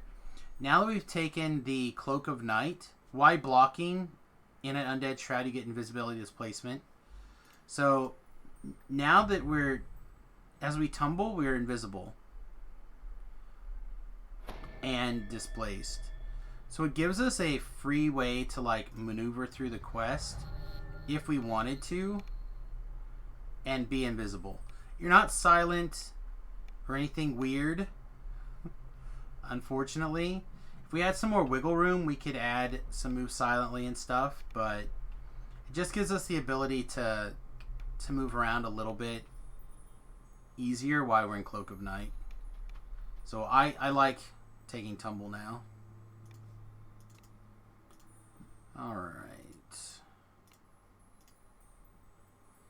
I almost never cast Shadow Walk. The times that I would have cast Shadow Walk before would be to like run from quest A to quest B and explore zone faster. Need to go look and see if the ship bank we have several level we have level 7 spell inscription materials and possibly some spells to do. We already have Hold Monster, right? Yeah, which we never cast. Sell, sell, sell. Okay.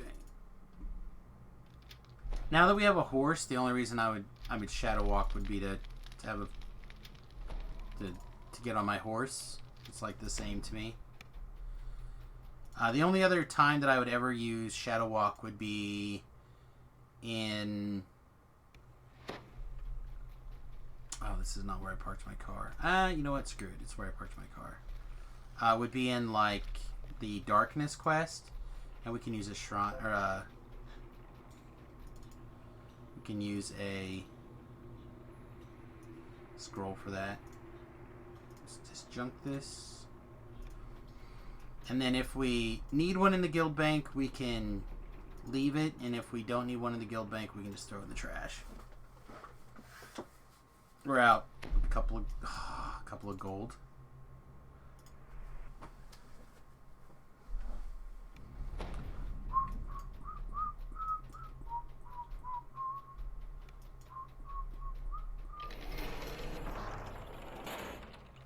Let's look back here in the officer chest. This tends to be full with Tobrel's hair dye.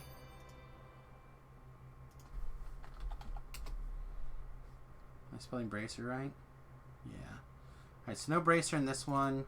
We'll see if there's a bracer in this one. These two chests are like for crafting-esque materials and hair dye. Alright, well now there's a bracer. Green slots on things sometimes are hard.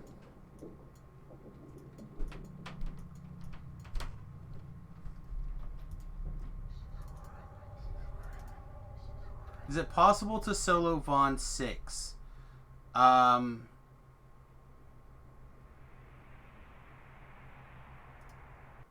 feel like one could probably do Vaughn 6 on their own if they're very, very good and have like exactly everything correct. But you have to get through Vaughn 5, which I think is what you kind of mean. And Vaughn 5 is not soloable. It's two-manable, but it's not soloable. So, in fact, once I take level 20, one of the things that I'm going to do is I'm going to ask Tobrel to record the Road Most Traveled video with me, and we're going to hopefully two-man it. That's my plan anyway. We might 3-man it. Just to make life a hair easier.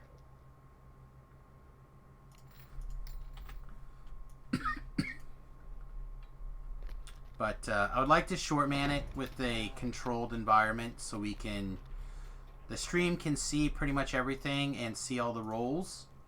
But a lot of my friends play post level 20, so it's difficult for me to make that happen. And if I jumped in a pug group, you never know what you're going to get. So it's hard to show you every aspect when you're in a pug. And if we had like 5 people, it'd be a different story. Like 4 people, conversations start to get had. Conversation could slide into inappropriateness or whatever for videos. So if I can do it with like 2 or 3 people, 4 on the outside that know what's going on and how, you know, that we're doing these recordings, then I think it'll work out really well. All right, we have one more Necropolis, well, 2 more Necropolis quests that we're going to do, but 1 more out in the actual Explorer Zone. So let's get her done.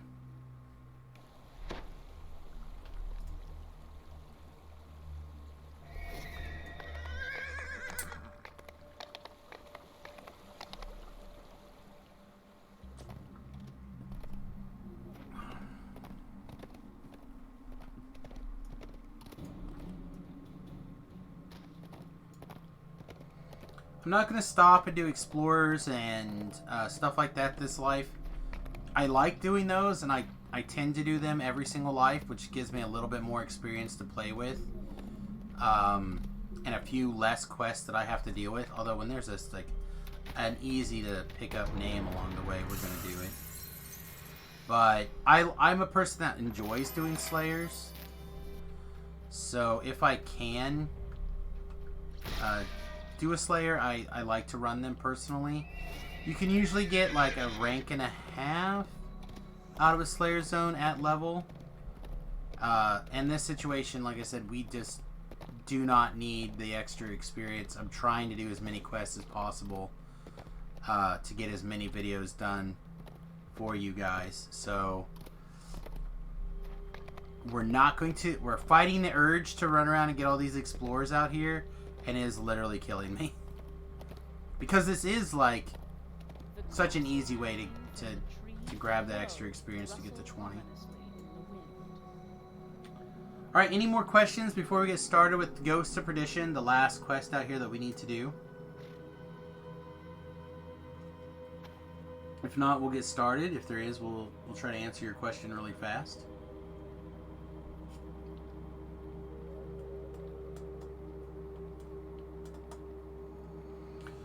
So that one group of levers are stat-based: strength, dex, and wisdom. So in Vaughn 5, you have a strength lever, a wisdom rune, and just somebody has to shoot. So it's like ranged based, but it's not actually based on your dexterity at all. You only need strength and wisdom. You just need somebody to physically look up there and hit it. So like... if you happen to have a dog, it makes it really easy to pull the levers and stuff. So you can pull a lever, tell the dog to pull the lever, hit the wisdom room, and then shoot the valve, and then it's really easy to do with 2 people that way. Or an undead knight, or any raidable pet. So, robot dog, druid dog, skeleton. I can't think of any other, like, raidable, controllable pet, though. That might be it. You should be able to control summons like that, too, but they don't want us to. Right, anything else?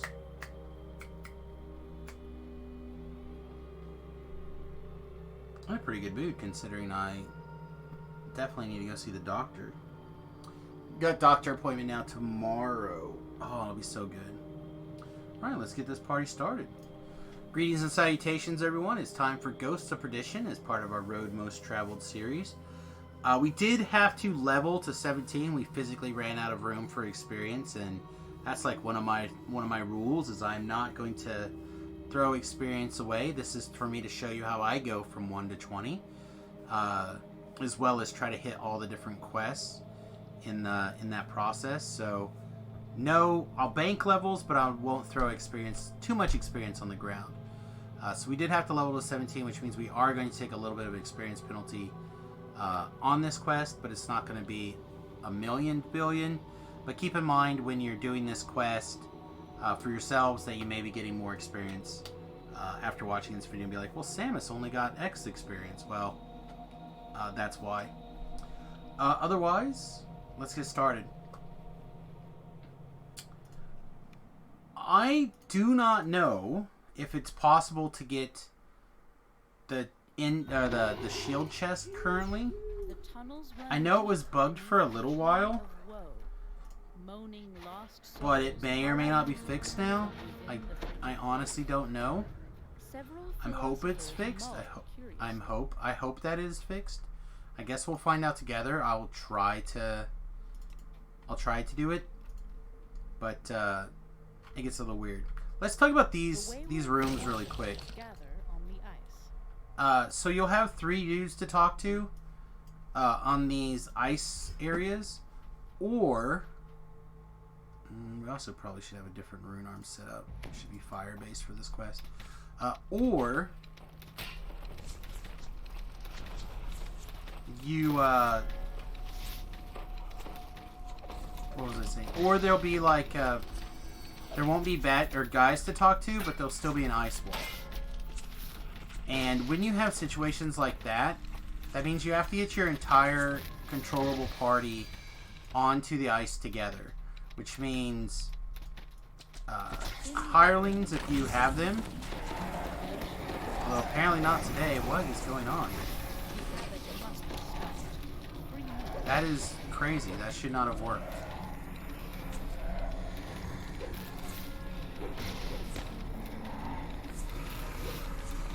I feel like I should reset and check that out. But I want to have to redo. I think that was just messed up since either that or they changed it since the last time I was in here, which was not that long ago. So I feel like they did not challenge. I think we just got lucky and it messed up. If you cannot fall through by yourself and you have a hireling with you, get your hireling onto the ice. Long story short, I guess. Wow. So whack. So whack. Alright. Let's talk about this fight. This fight is going to be a little bit of a challenge, but there's some tips and tricks that we can try to take to see about making some of, like, avoiding some stuff. So the first thing we can try to do is force the 2 brothers together. I guess we could talk about the quest just a little bit here. So there's a brother here, and if you look down, there'll be a brother below. Okay? He's often hard to see, but he'll spawn somewhere around here, and he'll start running up here at us. Now, if you're really, really lucky, and I'm not going to say that you're going to be very often, but if you happen to be really, really lucky, you can run around with this guy at really low health for a minute, and he will run up here and fight us. I have the feeling that's not going to happen this life because of the fact that we're taking damage. And I just don't see him up here yet. So we're probably going to go ahead and have to pop down. That means that this guy will leash and reset on us, but that's okay. So we're going to set our hireling here and just see if the hireling can happen to catch his attention. Probably won't be able to, but we'll give it a shot.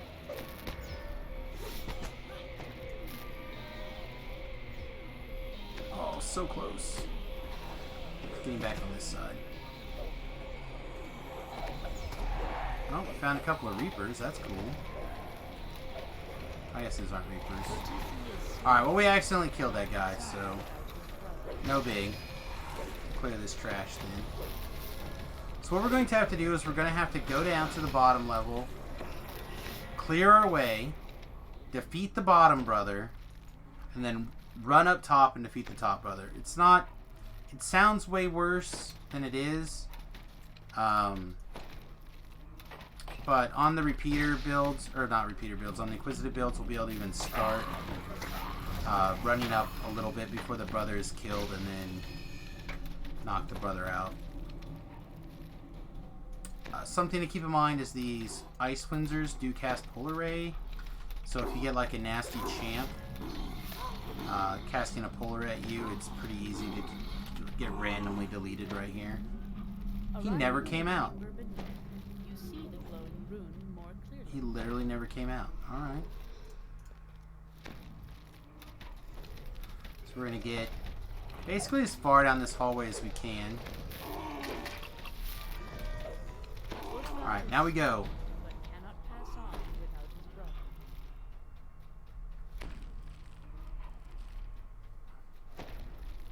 Now we go. We're also going to hope that our hireling has got the other guys aggro here, but I doubt it. So we get up here, we hit our button.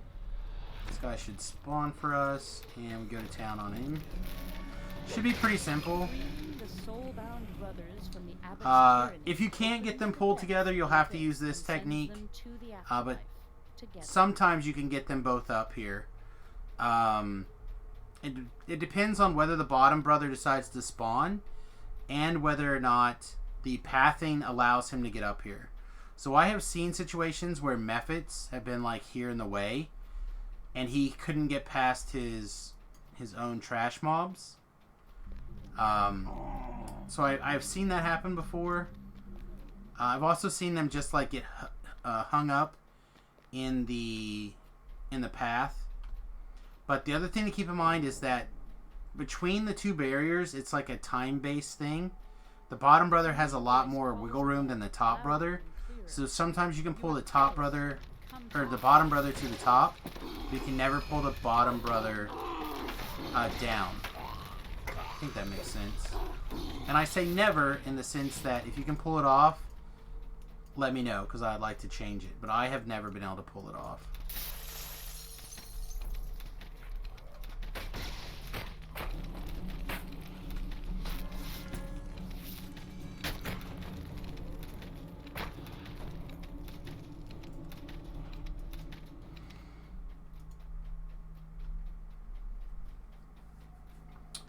Alright, so now we're kind of reaching the crux of the quest here.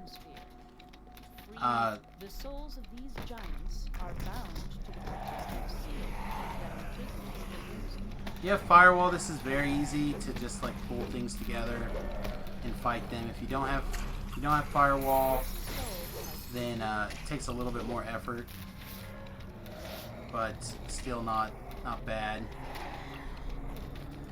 The Doom Sphere's most You beat down the statue, big ghost will pop out, beat down the big ghost, and then while the big ghost is deceased, you knock out the statue. Pretty simple. Again, if you have Firewall, you can just like Firewall things, group them together, shoot them. It works really well. Alright, so now that these three guys that are holding the Doom Sphere in place, come to me. we have a couple shenanigans. I'm going to try to pull this thing off. It doesn't work. Alright, so it is just not acknowledging our hireling today at all. It's kind of cool. I wanted to show you a particular technique. I'll try again in a minute, but you can actually perk your hireling around. Alright, so let's talk about the optionals here to get that bonus chest. And what we're going to attempt to do, I don't know if it will work. But you see how there's fight off the first wave? That means here on this first floor, monsters are going to pop out of the walls, and we have to stay alive and kill those things. And then there'll be a second wave and a third wave and a fourth wave. But you can see, I think it's broken. I think it's been broken for a while. Because there's no... Mobs are not... Oh, there's a couple mobs. Alright, we'll see if it continues to go. Look around occasionally. See if the mobs actually do spawn. Like I said, we've had... Also, we have the nice perk of the Doom Sphere giving us some love every once in a while here. Alright, they're still going. They're just spawning really slow, that's all.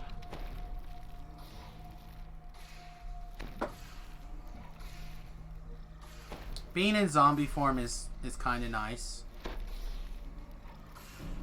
For this, I'm not gonna lie.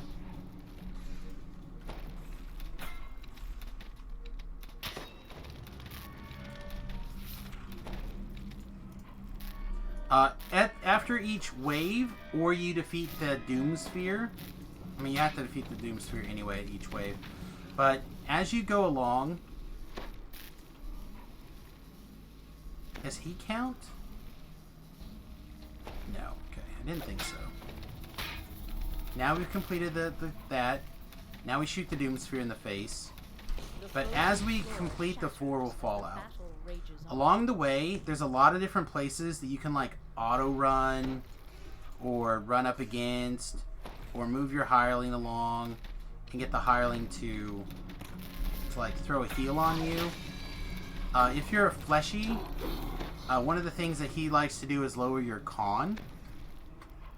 Again, part of the perks of being this particular build is a lot of this stuff where we are immune to.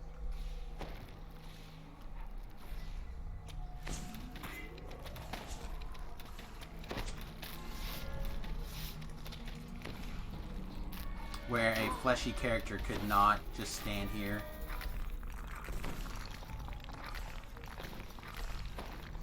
I feel like there's an arcane spellcaster over there somewhere that can target us, but we can't target it. I don't think the Doom Sphere did that Ice Storm.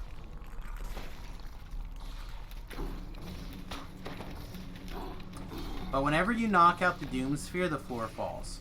So, if you want to do this optional, you have to stand there and let the Doom Sphere attack you until you get the optional monsters killed.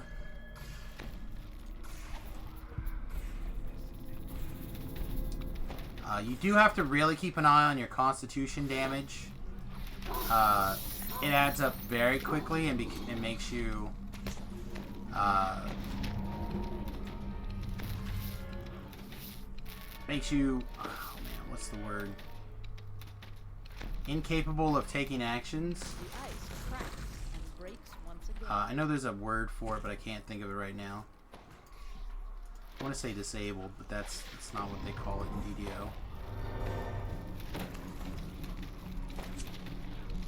Like I said, this is how you get the bonus chest in this quest, is you fight off all these waves where the Doom Sphere shoots you. Most of the time, you won't have this happen. You'll just fall through the quest, shoot the Doom Sphere, fall through the quest, shoot the Doom Sphere.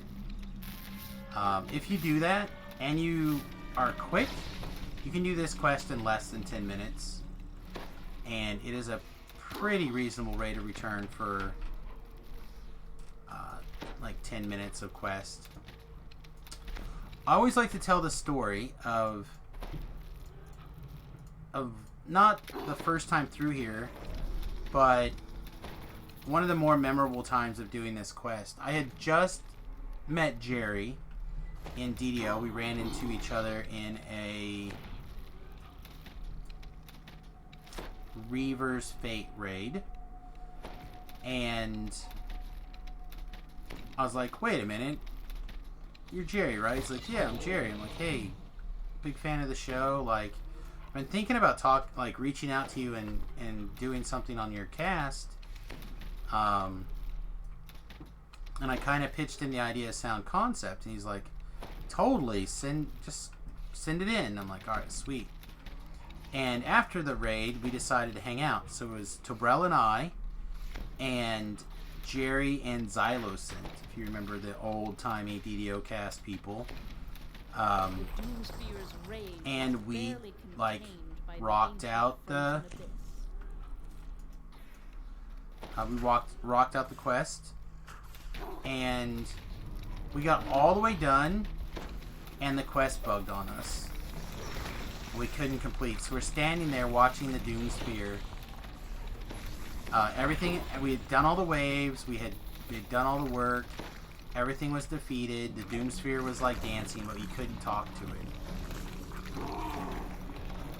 So we waited for probably 15 minutes and just shot the breeze, and waited for DMs to come rescue us. It was like a forced situation to just hang out and get to know each other, and Jerry and I have been good friends ever since. Of course, Xylocent is a loyal supporter of the stream, and comes in every once in a while and hangs out in the chat. Of course, everyone knows Tobrel's a massive pain in the butt, but we love him anyway. Almost hate to kill these guys with the death auras, like free healing. Alright, so this should be the... Oh no, can we get to the Lost Soul before the Rune Arm kills the Doomsphere? The Doomsphere stopped Yes, we fighting did it. and beckons him. Alright, so once we defeat the It was the Doomsphere, only way. and we talk to him, regular chest will spawn, and then this floor will fall out, and that's the shield chest down there. The coveted shield chest. So like I said, we got 30,000 experience here and 486 Reaper experience, but we're taking...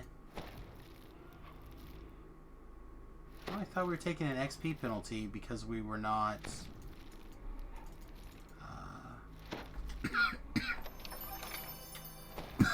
not in the right window. I know they changed the experience window so much, I have such a hard time keeping up. So there we go. It took us doing the optional... How long did it say? 16 minutes. Did we spend 6 minutes waiting for monsters to spawn? It certainly feels like it. It certainly feels like it to me. So again, this is a fast quest experience point minute wise, XP per minute wise, and gets a bad rap because it's a little bit on the weird side. So take some time, learn the quest, and I think you'll find that it's a really good one to do each and every level too. Totally soloable. As long as you have access to heal scrolls, you're good.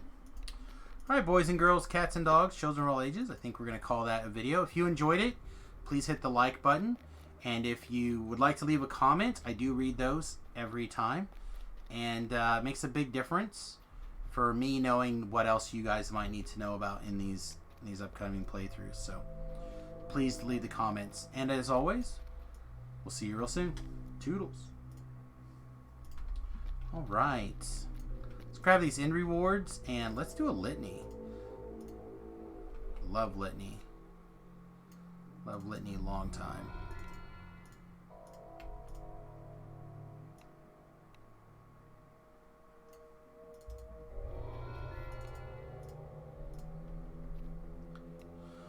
Oh, we should probably talk about litany flagging before we start litany. I think I'm going to bio really quick before I do that. I'm going to put you guys in a quick 30-second ad while I bio. I'll be right back.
Alright, I feel much better. Hopefully you guys feel much better too. Alright, let's record a little explanation for Litany here and let's get started, unless there's any questions, comments, etc.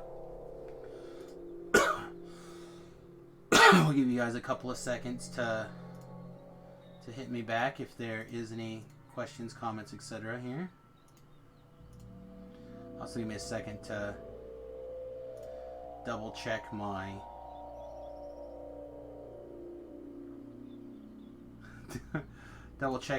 Facebook and my Twitter. Thank you for the retweet, DDO Central. Appreciate it.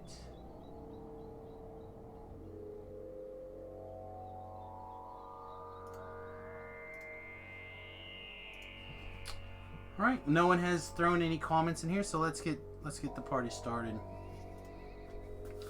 Greetings and salutations, everyone. Welcome to the Road Most Traveled. I'm, of course, Samius, and today we're going to be talking about what is literally my favorite dungeon in Dungeons & Dragons Online, Litany of the Dead.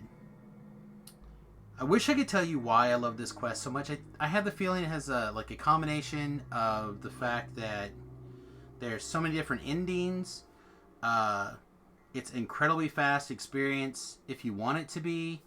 That there's selectable, basically, difficulties for doing the quest. All sorts of things. But for me, it really just boils down to the fact that I have a lot of fun in the quest, so I really like it. Let's talk about the flagging mechanic for it, because it's a little bit different, a little bit kind of a pain. So when you talk to this guy, he's going to give you a sigil frame. And if you open the sigil frame and look at it, you've been getting these sigil pieces through the flagging quest and through the Explorer Zone. Each flagging quest is tied to the first 4 pieces. That just means you have an increased chance to get one of the first 4 pieces. Not that you can't get the other pieces, and not that you can't get a piece from a different quest. It just means that you have a stronger likelihood to get it. Okay?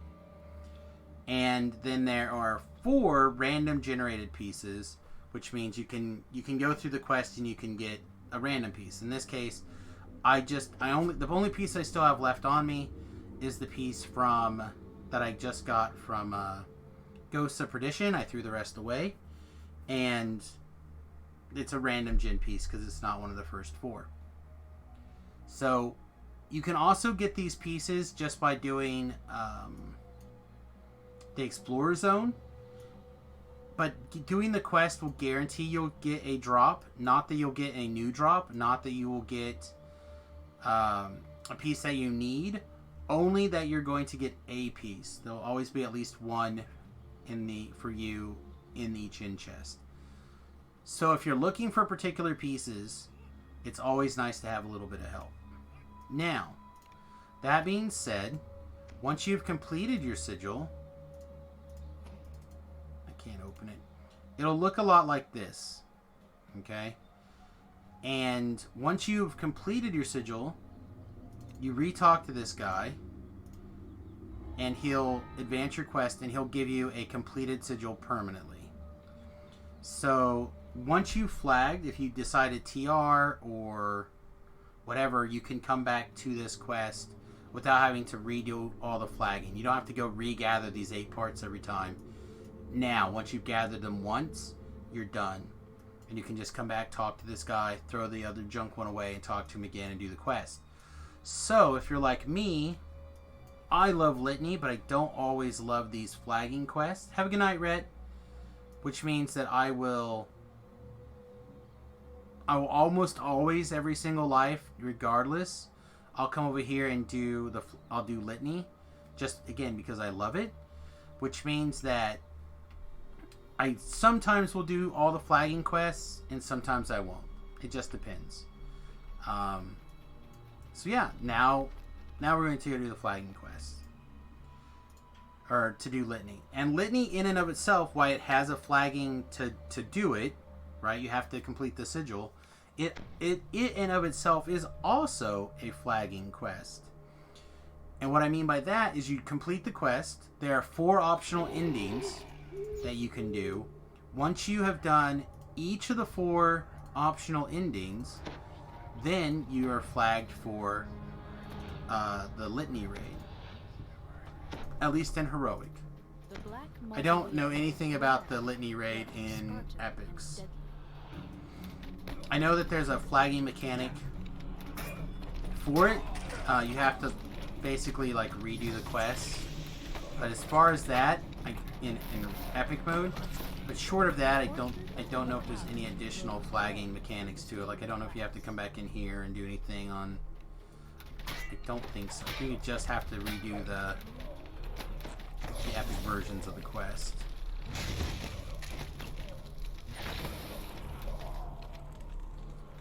Alright, let's talk about this. So we have a couple of things here. These will obviously pop up and spin around. Like half of them will spin at the time. If you shoot that lever down there, it'll force them to go. And you can follow this path or not, right? So you can shoot the lever, set it off manually, and then go. That also means that if you shoot the lever once it's going, you can turn it back off, right? I'm pretty sure that's correct. But once you have a path, then you know where you can't go now and where you can go when you're done. Because the same ones, I don't think, alternate at the same time. Oh no, those went twice. Maybe we set the path now? Looks like we may have set the path now.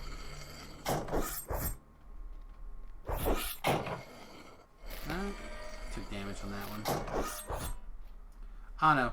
In my book, I just run through. I've ran through for so long. Don't even remember. But you can toggle the traps on again, off again with the hitting of that lever. There'll be a tainted shadow that spawns between you and there. And that guy comes out of the ground really slow, but he blocks your shot for a long time. As he super slow crawls out of the ground. It's super annoying. Alright, this room is a lock-in room. So you're going to be locked in until you defeat this named skeleton. And there's 3 melees and a caster. So I always like to come over here and kill this caster first. And then if you have the ability to charm and you want to do something a little bit different, you can charm these guys. I thought I had the ability to charm, but maybe I don't. So we're just gonna off him real quick. Alright, now, this guy's got some cool tricks to it. As you can see, he's got flavor text. That one says, perhaps my wounding blade of puncturing will be more effective. He's telling you what weapon he has. Right before then, he said, meet your end at the edge of my vorpal blade of destruction. And now he says, my weakening sword of enfeebling, I be begging for mercy. He'll switch his weapons around, and he'll kind of tell you what he's using. So, for example, if you're worried about being vorpal, he'll warn you, right? He'll be like, hey, you need to consider being vorpal. Healing is... Gotta pick our rune arms carefully. Taste the fury of my unholy burst weapon of maiming, etc. and so forth. Now, you can stand on these little lights. Sometimes. Let's try over here.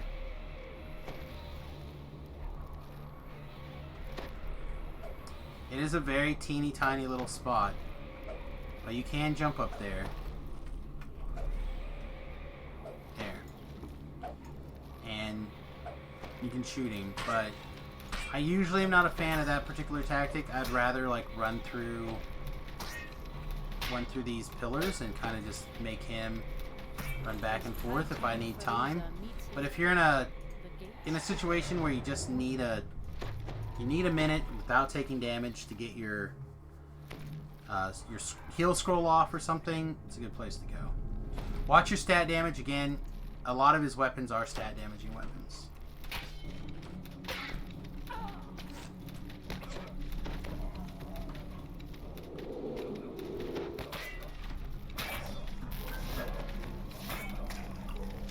Alright, this next room.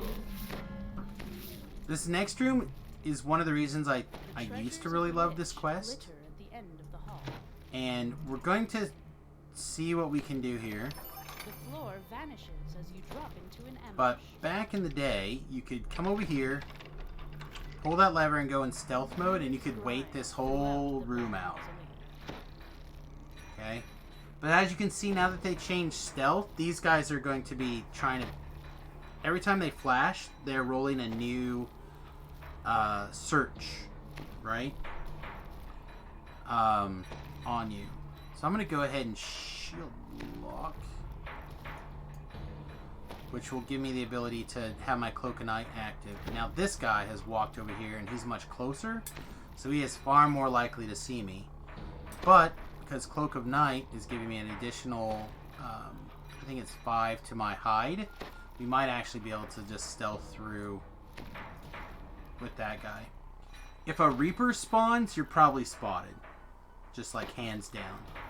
But if you can pull that lever and hide right here, you can skip this, like, almost this entire room. The right signal So having, if you want to skip this room, having some items to switch into that give you bonuses to hide and move silently, big deal. Big deal here. So like there's some shadow boots or something from Sharn that give you like plus 16 to both move silently and hide. Just for having that item to switch, you might save yourself a whole lot of aggravation. So now let's talk about this room itself, besides this little mechanic to avoid all the fighting. Above us, which you can't see, is that... Oh, you can. We can point, kind of. So each of these gears up here are set up to a timer, and it has a light. And once the timer has ticked over, after pulling that lever, the light will change color and the gears will move. Okay? And it talks about how the center signal crystal begins to glow green. there we go, right there. The signal will go green and the gear will spin. Now, that timer will only advance if somebody is touching the green on the floor. So there's a little column here, and there's a corresponding column on the opposite side, which I don't think we can adjust the camera to see. If everybody in the group is standing up here, then this timer won't advance. You can also stand right on the edge up here when the treasure chest room is still there, and some people can end up staying up there and raining fire down below. But again, the quest won't advance unless someone physically pulls this lever, and then somebody has to be touching this ground at all times. Which is again part of the reason stealthing in this corner can really make a difference. The left signal crystal There we go. Now glows we've green. stealthed our way through. We're gonna walk out a little bit.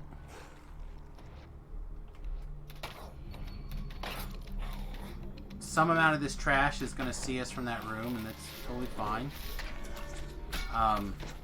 But while you're in that room, after you clear monsters, more monsters will spawn. It's just an infinitely spawning room. The faster you kill the monsters, the more monsters will spawn. But if you just like stand there and let the monsters attack you or whatever, the same amount of monsters will be there. In my experience, they'll just keep attacking the entire Only way time. forward.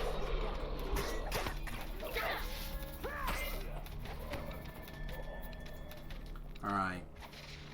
Now, we have another interesting challenge that's basically unique to this quest. Let's see if we can maneuver around in such a way that we can actually see something. I don't think so. Alright, I'm going to cast Jump really quick, and I'm going to do something bad here. There we go. Okay. Made it. So you'll notice now that their little heads and this sonic damage will... or force damage will spike off on us. Okay.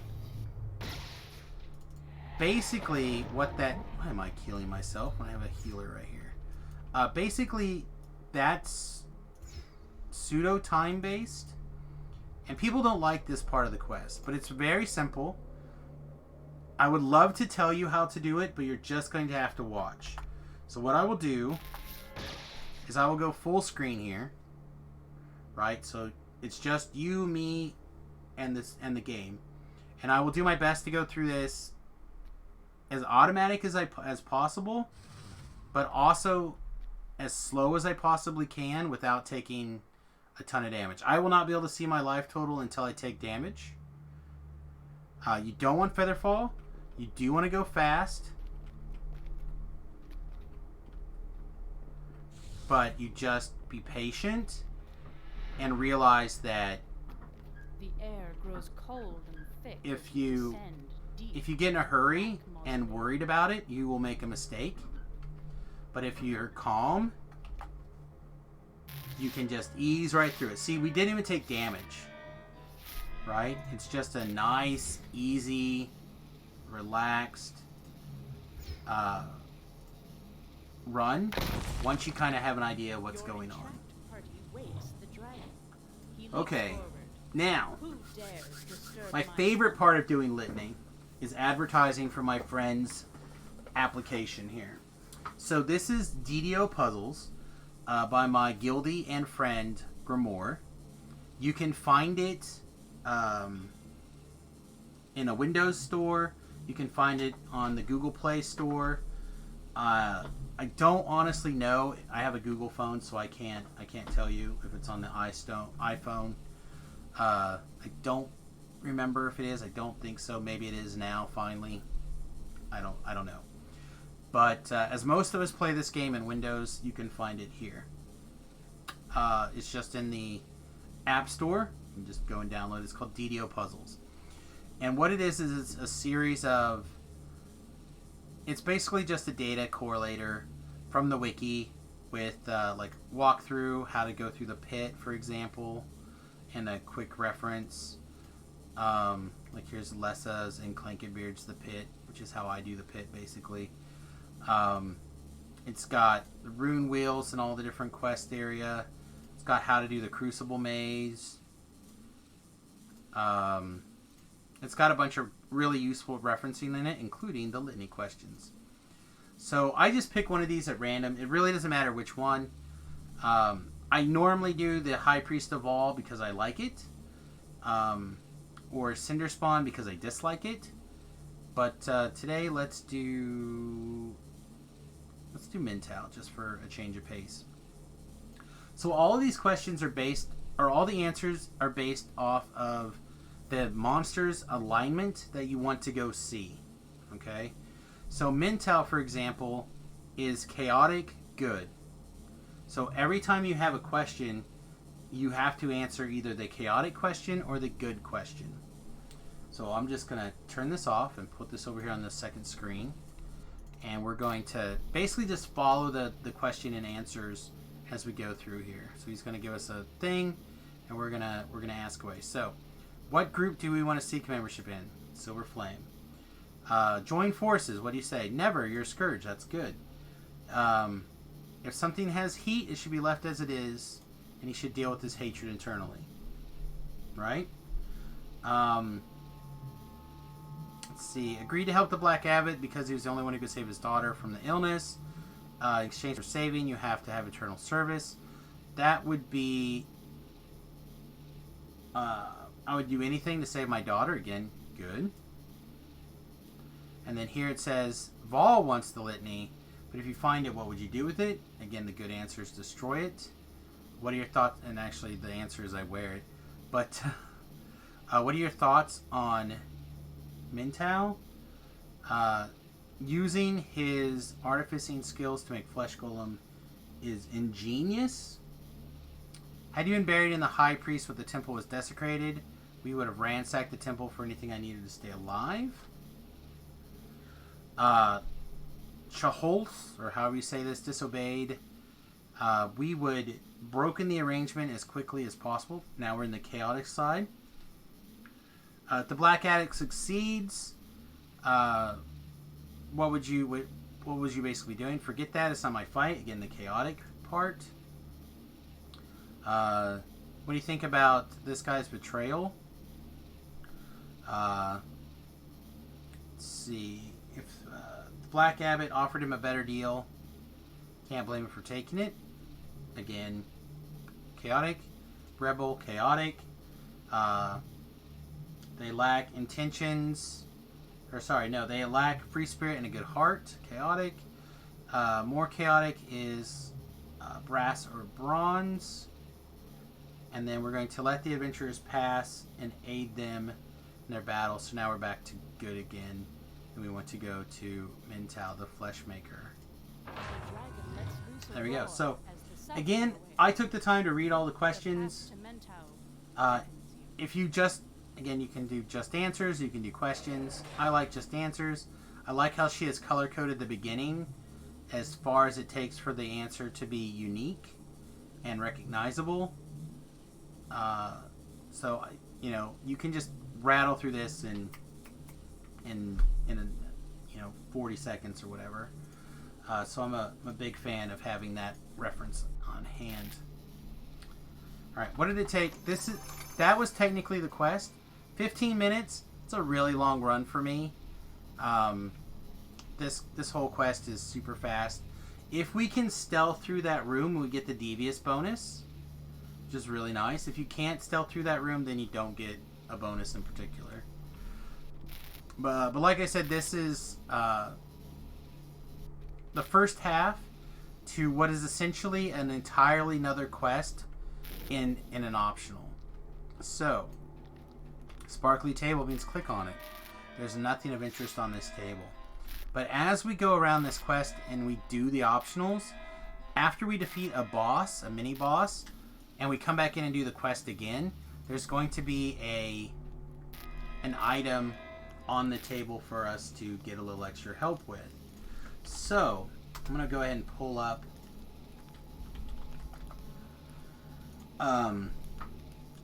the wiki page here, and I'm going to scroll down to the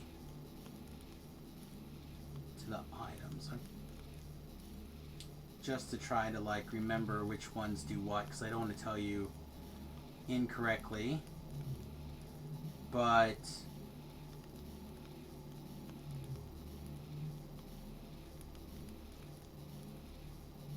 here we go.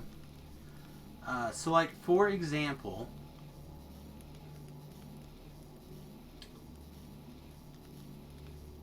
when you kill the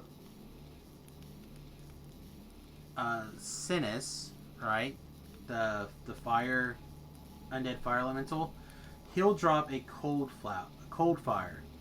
You can use the cold fire to dispel the force field around Mintal. Right?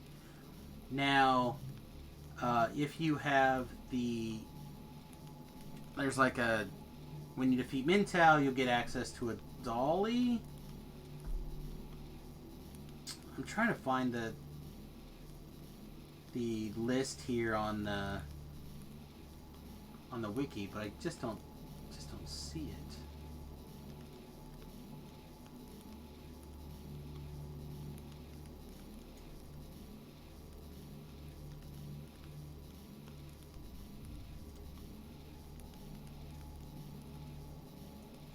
Okay, here we go. Found it. Sorry. I want to talk about this because it is important as part of the quest overall, and I'll try to remember to add this page to this video. I make no promises. But if you need to look for it, just look Litany of the Dead and then click through for walkthrough here. So when you defeat the High Priest, you get the Eye of Vol, which is a trinket that lets you have an undispellable ghost touch buff to fight the Ghost Beholder. Again, not super useful nowadays, but back in the day, it was a deal. So then when you defeat the Beholder, you get the Purified Eye Stalk, which gives you a Bane of the Undead Flame, which when you use against Samius, it dispels his fire shield, so you don't take as much damage to beat on him. When you defeat him, you get the Cold Fire, which we talked about beating up Mintal's shield thing. And then if you do the Golem, or the Mintal first, you get the Golem Gem, and that makes a figurine that you can use to fight the High Priest, and it makes a Vampire Bane Flesh Golem. And it will attack you, but it'll also attack the High Priest if he's in room. But then here it says it's not very useful as the golem is too weak and randomly won't do anything helpful. So, again, the reason I don't know about these very often is because I just generally don't care. But if you're new to the raid, it is a thing. So, again, usually I would start with the vampire first, the high priest, and work my way around. Because I find like it's the easiest, and then but honestly, they're none of them are super difficult, and you can make your way. All right, we're gonna rebuff, and we're gonna go ahead and we're gonna do the Sinus or the Mintau optional here. Again, you pick the optional as you're doing the riddle, and yeah, I like these. I think they're fun. They give a lot more flexibility and replay to the quest, in my own humble opinion. Rattling bones and the wretch of the world mark the entrance to Mentau's Mirror.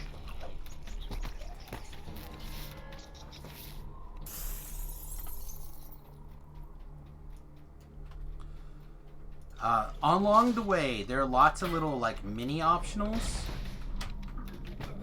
All right, let's sort all of our, I'll line up all of our gear with our spell powers again. Mono cold mode here.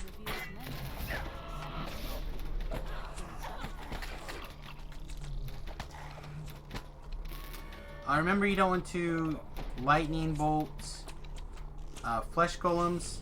You can totally get away with Cone of Colding them, though. Cone of Cold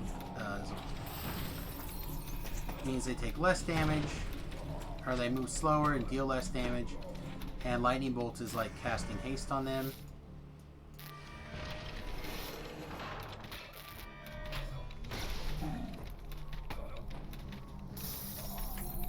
That is our sweet Rune Arm doing its sweet Rune Arm thing.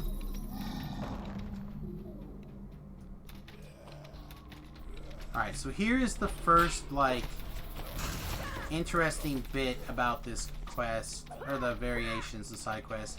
And all of them have their own little things. But right here happens to be a secret door with a couple of golems A hidden and treasure glistens in the torchlight.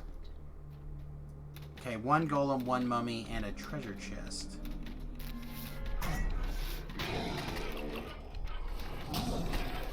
There's that air elemental. I knew we got flung around, I just couldn't find it.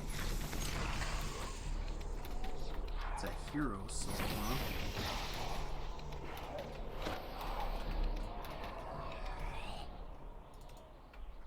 We'll get ya.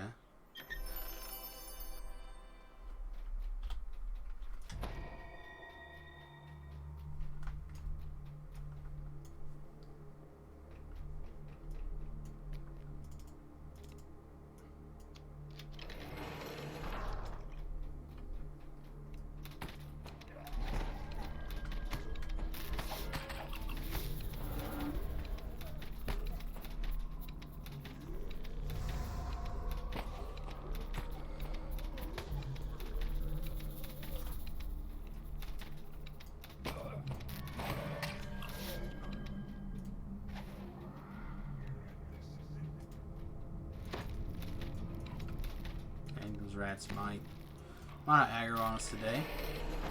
So this room right here, if you get too close to this obelisk, you can get hit by those lightning bolts, and those lightning bolts will activate the flesh golems. But if you're fast, which I obviously was not fast enough this day, but if you're fast enough, you can actually just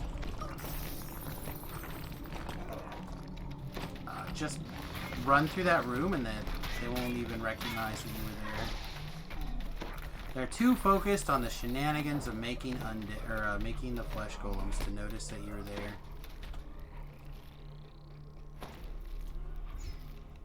Also, if you're very fast, you can run over here and hit this rune before this goes off, and then they don't spawn, if I remember correctly. The lightning bolt doesn't go off, and then they don't do things. What is my int at? That is some crazy high heroic damage. My int is currently at 49. As long as I remember to smash the know the angles button, my damage is pretty good. But also keep in mind that I am currently in Shroud of the Zombie, so I'm getting an extra 20%. Peak of Mentau's tower.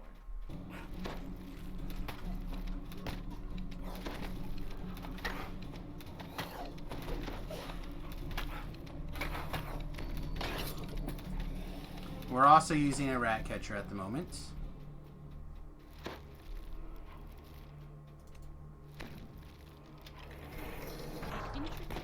Alright, same thing. There's a rune on this.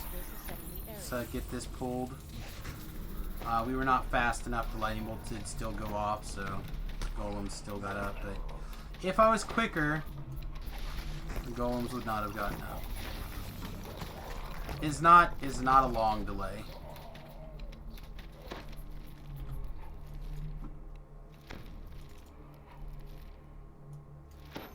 See, like picking up this key. It's going to be 1,000 experience. Walking through this door. Ooh, we missed a remnant. We got to go get that. But walking through this door is going to be extra experience. Like, there's just experience all the way through this. Through all these optionals that along the way. There's certainly not enough experience to be like, ooh, I have to do these for XP per minute.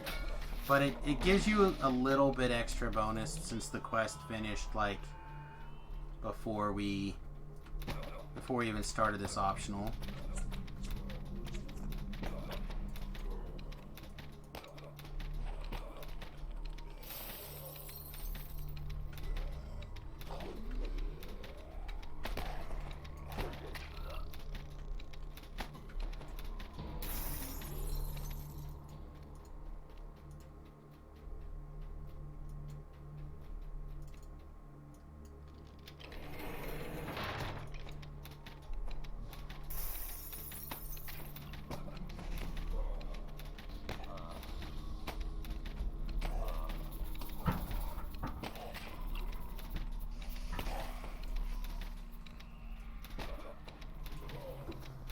Beneath the primary assembly bay, the furnaces burn hot. Mentau must be near.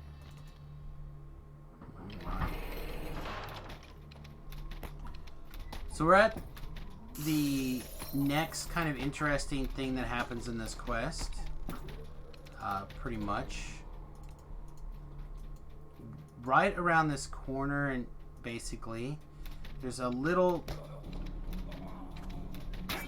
There's a doorway guarded by 2 iron golems, right? If you go in there, there is a shrine, but these 2 iron golems will activate. If you do not go in there, then these 2 iron golems do not activate, and you don't have to waste the time killing them. So, if you need the mana, just realize that you're going to also need to take care of those iron golems. If you don't need the mana, or the hit points, or whatever, the boost, it might be worth the hassle to just ignore that chest, or sorry, not chest, shrine, and keep going. Because, again, a fight avoided, right?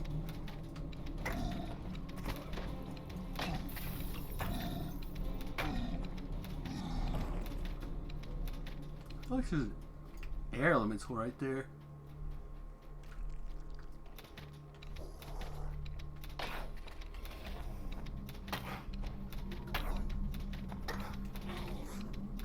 Alright. Now we're at the end. What we have to do is each of these pillars has a rune. So we gotta hit all these runes. Y flesh golems get poured out of this poured out of the door here, and lightning or ball lightnings get cast on us.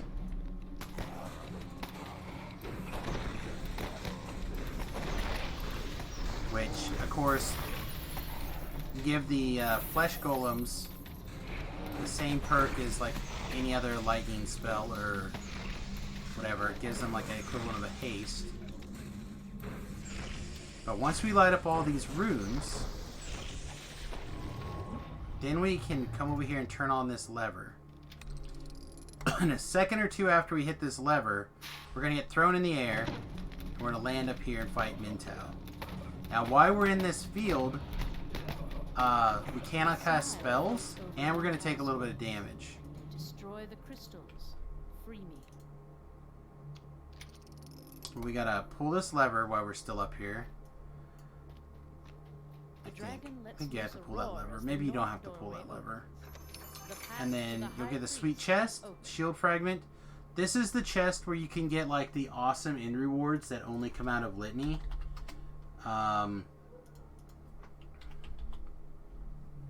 They vary depending on ending, as well as having some that can be anywhere. So like Mintow drops the Electric Haze, which is 100% fortification, greater false life belt with a colorless augment slot at level 13. So not good anymore, but used to be amazing. The finger necklace. The finger necklace gives you Fleshmaker, which is 20% healing amp and has an empty slot. Again, back in the day, used to be absolutely insane. And then Mintow's goggles, which were Seeker 6 Necromancy and has a yellow slot. Again, today, not necessarily great, but back in the day, having Seeker on a pair of goggles was beautiful. And then, from any of these end chests and any of the optionals, you could get the Ash Boots, which were 30% striding in a green slot, Axe of the Unseen Blow, which was a hand axe that was finesse, true chaos. I guess I shouldn't say any. They have pairs, right? They have pairs that they drop out of, and some of them are all bosses. Shining Devastation, which was the old Super Muck Killer, which was a great club that was adamantine, ever bright, and did extra force damage with a red slot. The Docent Quickening comes out of Sinus and Mintow. So that's 25% striding, 10% melee alacrity, 10% range alacrity, and a blue slot on a Docent. Pretty tight. Pretty tight. So again, a lot of these items used to be up here at goodness, and now they're not quite as good. Okay, so you'll notice that we come up here and we break these crystals. So breaking these crystals flags you for the raid. Alright, you see how there in a second it says Mintow voice drips across the winds, I am free, thank you my friend. Now we have completed the Mintow part of the area. There's one for every mini boss, right? We kind of rode past them a little bit, like over here's Fleshmakers. If we turn on our pony and put on our Featherfall item, we can see the tower behind us here, and we can jump down into the Explorer Zone. Like, we are literally in the Explorer Zone. So, to flag for the Abbot raid, we have to clean each of the towers. So we have to go back through, do Litany again, do a different end boss, etc. until we do all 4 end bosses. It's actually a really fun little mechanic. Sometimes it's less fun doing the same pre-quest 3 times or 4 times and then knocking out the second half of the quest. But that also means there's, you know, a larger series of quests to get, or chests to get ransacked. It's part of the reason why the experience is such an efficient experience run, and why that first quest can be super short if done really well.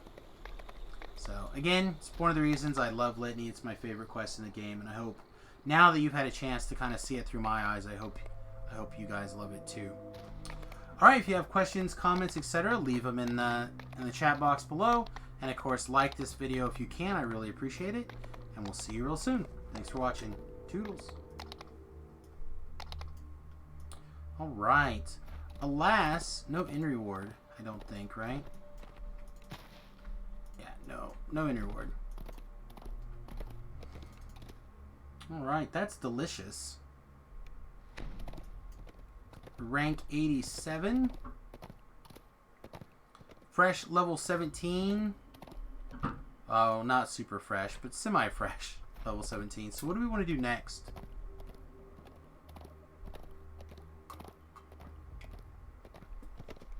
Curious what old Trog Braille's up to. I saw him log into, I think, his alt raiders, what he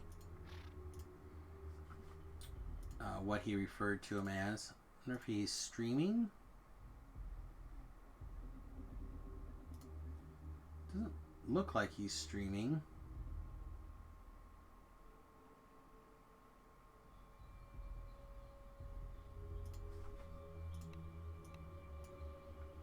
So I wonder what he's doing. Let's peek. Let's peek on Tobrel.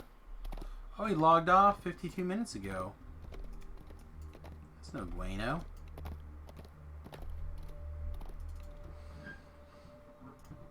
Oh boy.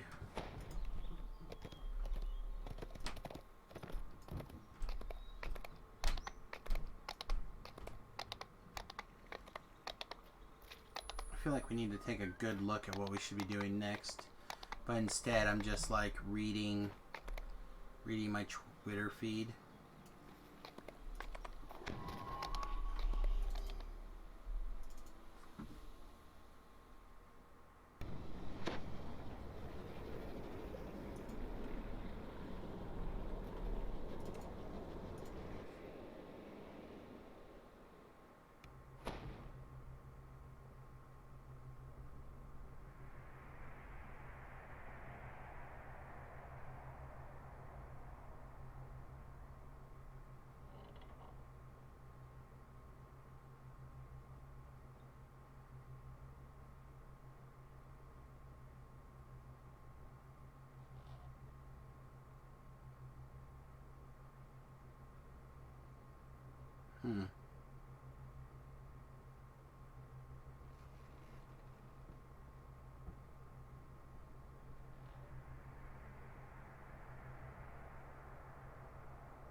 Alright, I know I should be like skimming Twitter. I need to turn it off.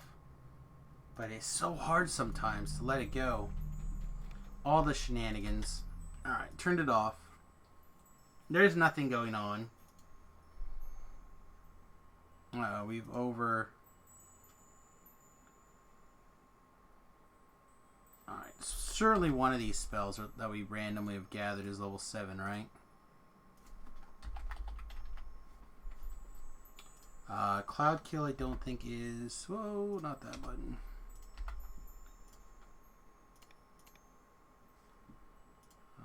But let's see if we can scribe it. Nope. Nope, I think Mass Suggestion is. Nope. Never mind, we have all these scrolls that know spell inscription materials. It's fine. I just hate selling inscription materials and scrolls when you have both of them. It's like the game wants you to learn a spell. It's like, here, please learn this spell for us. We appreciate you. You're just like, eh. Your knowledge is worthless to me.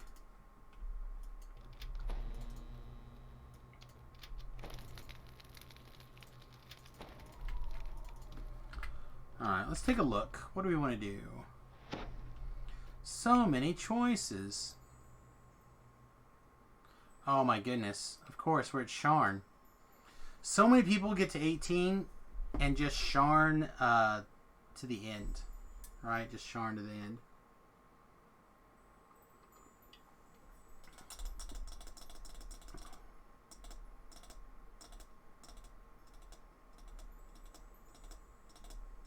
It's going to be really hard skipping Sharn next life and focusing on everything else. But I think that's probably going to be the best way to go. do Sharn now, and then next life focus on Sharn. Which means we might as well go do Lost at Sea. Lost at Sea is like the unofficial first quest in Sharn. It kind of counts, but it also doesn't count. The Silver Flame are looking into cult activity in the area. Oh yeah, Your Rizzy help Ice would be Games, greatly boy. appreciated. Oh, you know what? Let's do one more thing real fast while we're screwing around. Not that there's probably any sweet darts, but let's just look and see.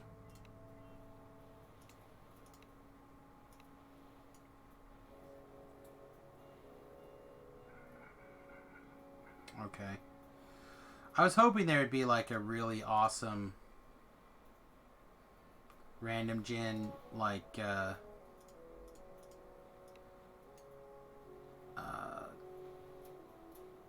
item that would be worth icy bursting.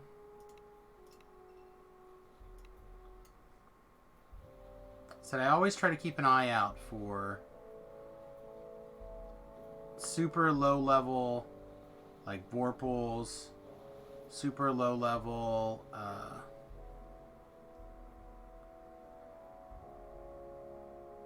tendon slice type thing. Like this was tendon slice, but it's all 15. Stuff like that. Just like keep an eye out for things that could be really interesting if they were icy bursted. And I brought a bunch of like random Vorpals over from the hardcore server. And I'm going to take a look. Like this is interesting, right? It's paralyzing and tendon slice, but it's level 30. Like what are you going to do? At level 30, are you going to be really happy that you put icy burst on this? Like, I guess if you're using it to level 30, you want it to be icy burst, but man, come on. Alright. I said always keep an eye, especially if you're TRing during a month or two before the ice games. Keep an eye out for low level gear. We might make a video on ice games, but I always just reference Lessa's. Under the sea. Alright, greetings and salutations everyone. It is time for Lost at Sea as part of the road most traveled. And I'm going to be on Front Street here. I don't do this quest that often. It's kind of become like a 1 every 2 or 3 lives run for me, which I feel is pretty justified in its positioning. But because we're level 17, right at the beginning of the Sharn goodness, and this is technically part of the Sharn saga, we're gonna go ahead and knock it out. Under the sea, all about me. Now I only know a couple of ways to get through this quest. I know there's like a weird jumpy optional thing where you can sacrifice a guy and do the things. I am not super adept at that particular scenario here. You appear underwater, encased in a magical bubble of air. A warforged waves you over. No doubt she's one of the crew sent to salvage the ship's cargo. Don't The take foreman cold, says huh? that dangerous creatures threaten their salvage operation. You'd be doing them a favor. Don't like that idea that they don't take cold. So we just kill them. Alright, that'll work for now. Alright, let's we still want the rat catcher. Let's try the whirling words, and we'll switch to sonic damage since we're not. Oh yeah, underwater creatures love sonic or electric damage, and then the whirling words, of course, we'll just kill them with knowledge. Whirling words gives bludgeoning damage, so it's not like you can.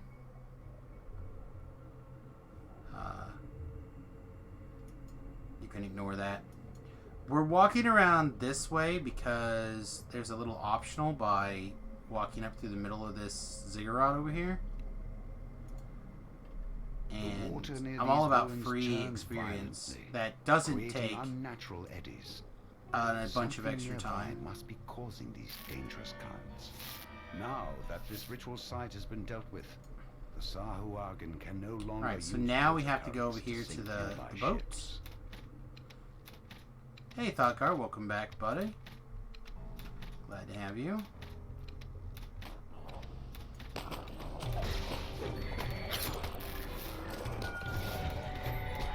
Going full on slaughter Sahuagin mode.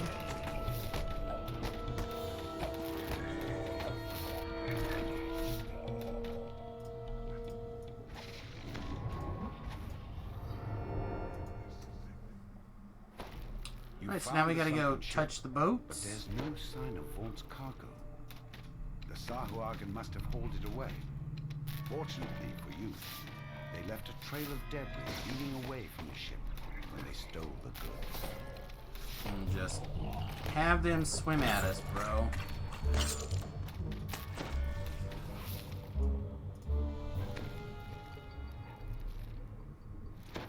Summon our helper a little ways back here. We're going to take the highest ground. We're just going to shoot all these guys.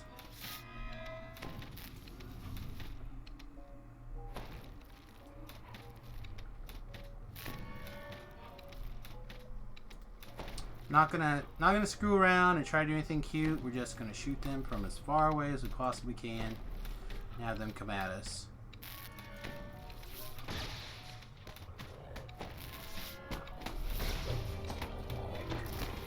And if things get dangerous, we'll no holds barred and make them go away.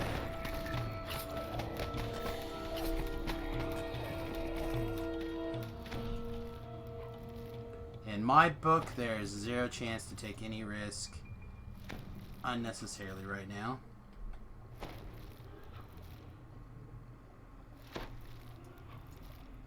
Containers salvaged from the sunken ships surround the entrance to this underwater cave, but none have Vaught's mark on them. The Sahuagin must have taken Vaught's cargo inside the cave. You step out of the water and into cool cave air. It seems that the Sahuagin have created some sort of magical barrier to keep the ocean at bay.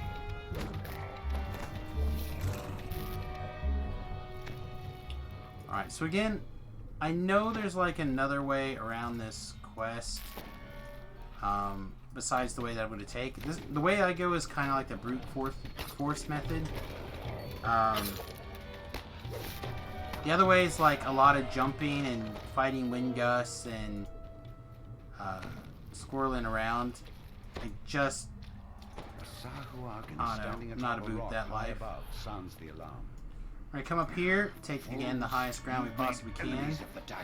Ice storm, or More web and ice forces storm, rushing from the caves nearby. where applicable. And then just shoot guys in their faces.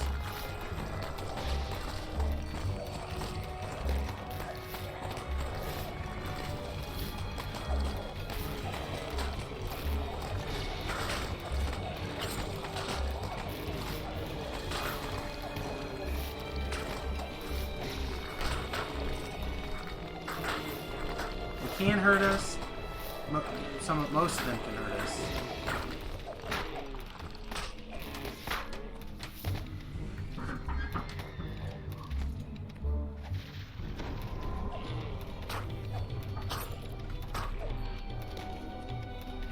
But again, if Obi-Wan taught us anything, is that how can we possibly be defeated? We have the high ground. We are in Lost at Sea.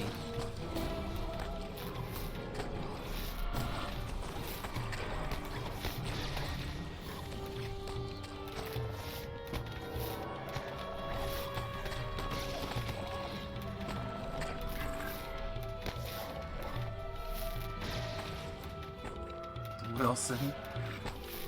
I suppose that's fair.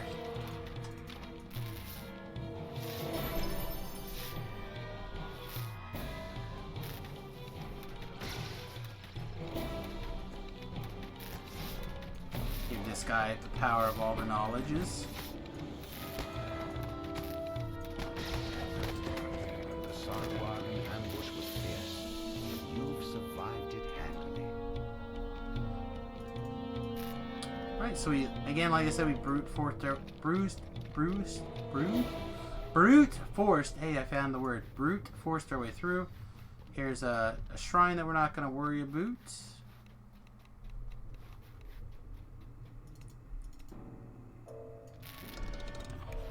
And now we come to stands before a vast like the big open area that's actually pretty cool here.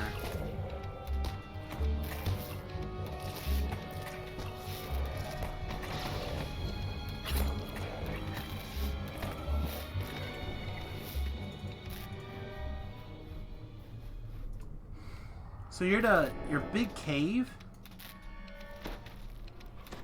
with a small pool of water and a boat underwater. With the quartermaster dead, the pirates will no longer be able to use this cave as a base. And you have all these bad guys way over there that we can just like range down.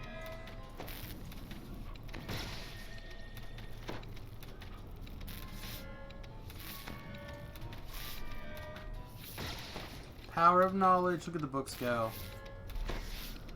Of course, there's a little adventure pack down in the water. And then we come back over here. You can go around the other end of the boat. Oh, there's just more trash.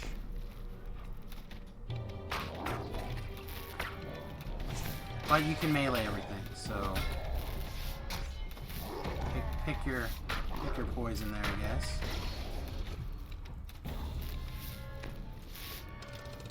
I also think we can switch back to cold damage and pick up just a little bit more DPS here. This is the quote-unquote infight.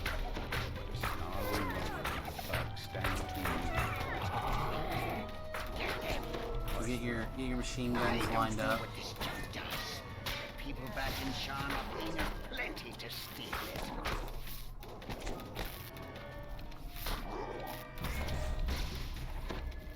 Trying to figure out why some of my damage does not seem to be going off.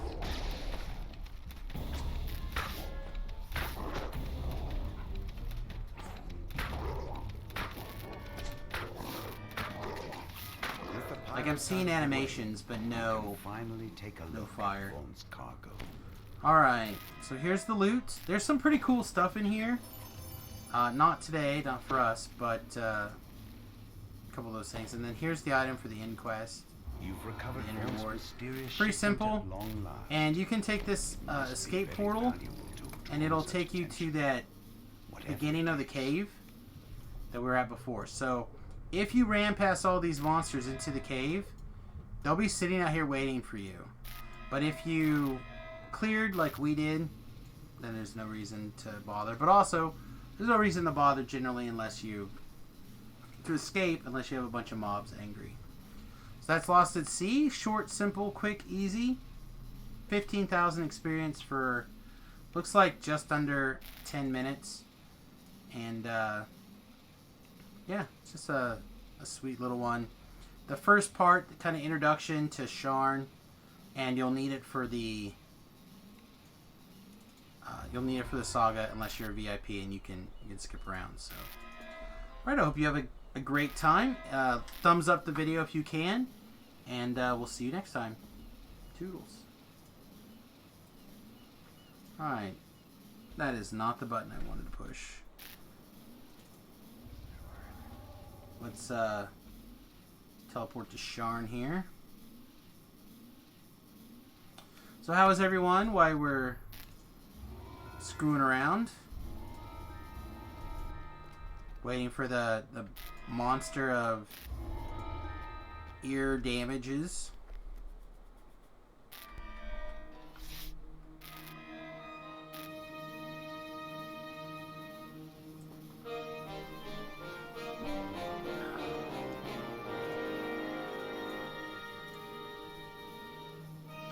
We'll probably do a couple of Sharn quests, and then we'll probably wrap up early tonight. Just did several R10s. You're taking a bit of a break. Nice. Yeah, I'm gonna upload videos this evening. For sure.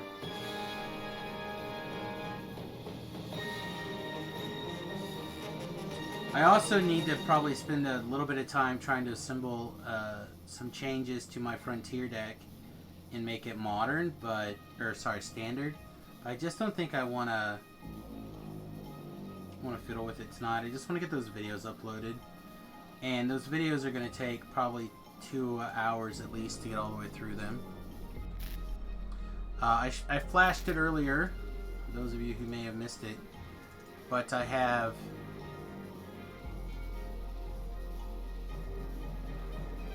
36 videos to upload. Like I said, it takes like an hour for 6 videos. Sometimes a little more, sometimes a little less, depending on how long it is. So that's like 6 hours of uploading. If it takes 6 hours for 6 of them, or 6 times 6 to get to 36. So I'd like to get them all uploaded in the next couple of days.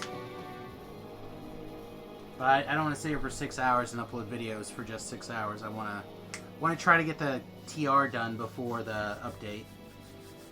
Be ready to go basically middle of next week for the update, which means if we level to 20, then we'll screw around with some epic stuff until the update comes out. So fingers crossed. Fingers crossed on that one.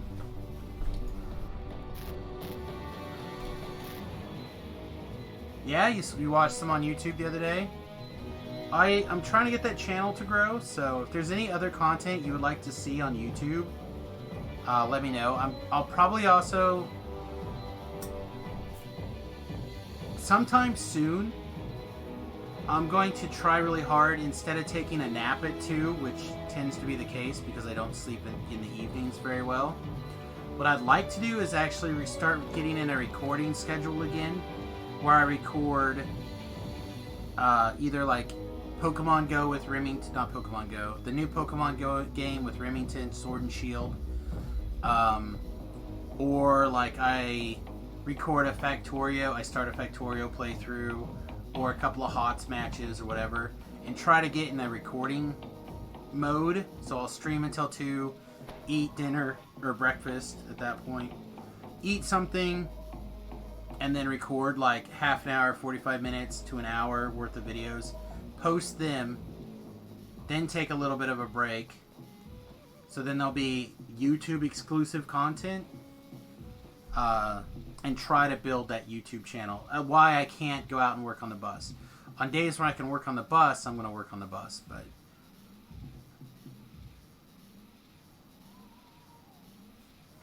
well, you can comment them with code, or you can make a different YouTube account if you're worried about people knowing your name, Thoughtgar. But also, how many like Jim Beans are there in the world, right? Like, so people know if your name is Frank instead of Thoughtgar. Like, what does it matter? Does it matter? Not really.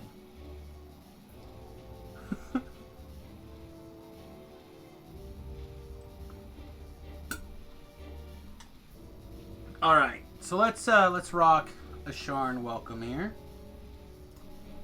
Greetings and salutations, everyone. I would like to Sharn welcome you to the first of the official Sharn quests as part of our walkthrough experience here. I will admit to you, I do Sharn now every single life.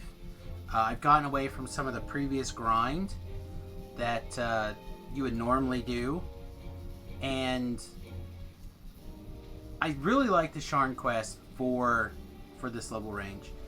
A lot of my friends actually, like Tobrel, Distributed, etc., they've actually been doing a great deal of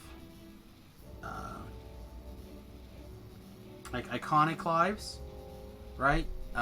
And what they'll do is they will just jump like straight to Sharn and basically just like go through Sharn, go through the cogs, and with an XP potion running, they can basically go straight to 20 at that point. Just by doing like a Sharn Welcome, the walk-ups. They may have to repeat a couple of walk-ups, or all of them, and grab a second saga. But they just, these quests, some of them are so fast and so XP efficient that it really is crazy. But also, these are the same people that if they have to do the same quest 7 times to get to whatever they need, they're on it. I'm not that kind of mindset. Not at all. So anyway, let's start off with a Sharn Welcome, and then we'll see how much of this we get recorded this evening. Maybe a lot, maybe a little. The Lady in Blank. I actually really like this one. I know I say it all the time that I'm like a Sharn fanboy, like a Eberron fanboy, and it's true. I love the world. It's just, and they did such a good job, in my opinion, of like showing off the idea, like the Manifest Zone. Apparently, they used that tunnel from the other quest again in a place that doesn't make me want to vomit. That's nice. But like, it's just, it looks like, you know, it looks like what you would imagine Sharn would look like. So good. I wonder what Keith Baker thinks. I'm sure he's very proud. Light years from the harbor? Maybe. It's like a weird harbor. So we're just going to gather some trash for a second here.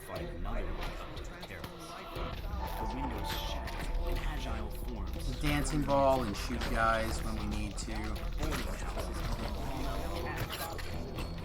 This looks more like an office than a boarding house. Font is rented as a Let's get rid of that guy.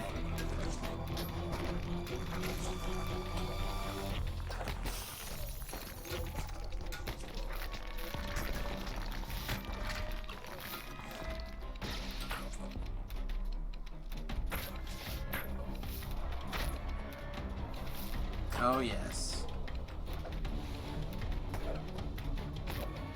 Stabbing guys that take all the damage with your rat catcher, priceless. Alright, there are like notes. A note optional. You guys know me, I'm not going to take the time to do all those things. If we stumble across them, we'll stumble across them. But I don't think they're stumble acrossable. I think you have to do some side hunting to get them. And I'm just not about that life. Collectible though. Like, I know there's a reason to go down that walkway. Is the fact that there's a sweet collectible.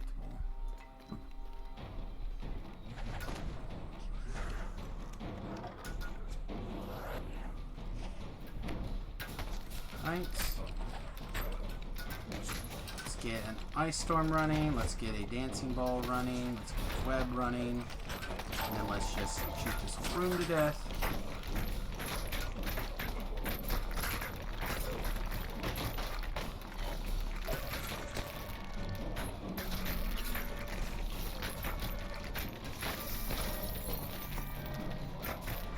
It is nice to fight monsters that burn and dance, and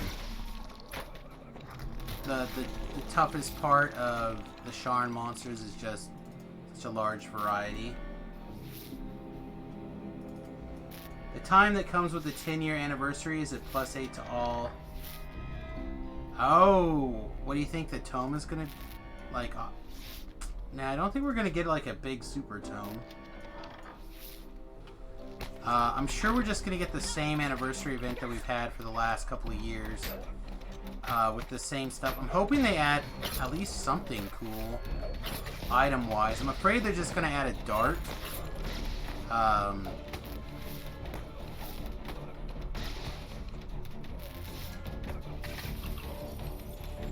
Kind of in the same vein as the Diplomancer.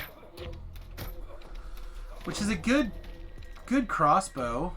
It's just, and it's possible that once the rat catcher gets nerfed, that it might go back up in my opinion. So you should probably consider looking at it.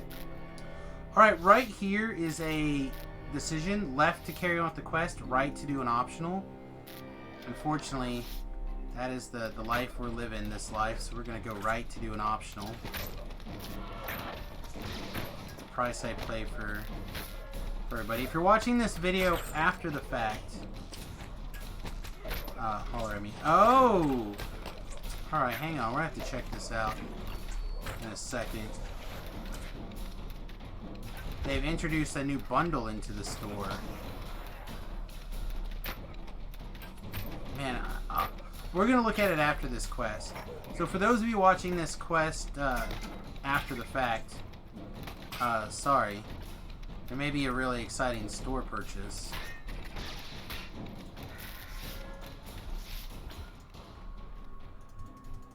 But Bubba Yay in chat has turned us on to some hotness, so it's a good reason to potential hotness. It's a good reason to join us live, so you can get sweet tips like this that we don't want to talk about and timestamp the video all day. All right, this is the optional I was talking about. You pull this valve, and a fire elemental and a water elemental pop out. To life, and then promptly explodes. It's probably not supposed to do that.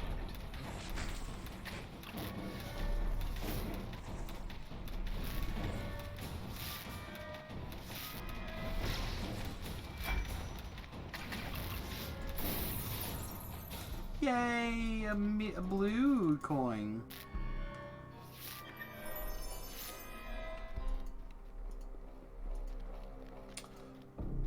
I also feel like I should mention the fact that these collectibles that are dropping in these chests actually have some pretty interesting items involved. Shrine? And a sweet hot tub. Ew, it's in black. Gross. Clean the tub out, man. Clean the tub out. Nasty. No one wants to bathe in black stuff. Alright, so here's another note. So there's 2 of 5. Again, I don't know if we're just going to happen to wander past all 5 of them. Again, I don't think so, but we'll see. We'll see.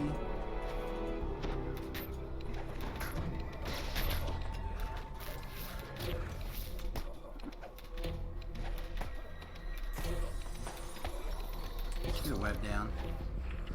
And then, since they're in a pretty tight pattern, let's also... No, not that guy. This guy. Let's also throw a circle of death and see if we pick anybody up. Looks like we got 1. Our DC is quite good, actually, for the level, I believe. 42. Considering we have 0, like, items that boost it. Here's another one. Like, we're not wearing the Necro cloak or anything like that to boost our spell DC, so pretty good. We could boost it to 43 if we wanted to drink one of our store pots.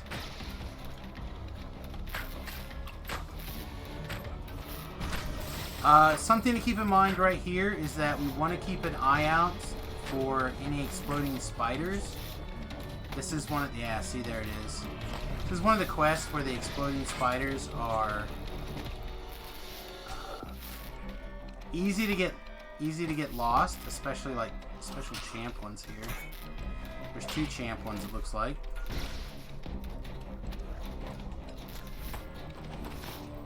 The easiest way, in my opinion, to disarm these spider bomb traps is to summon your hireling next to one.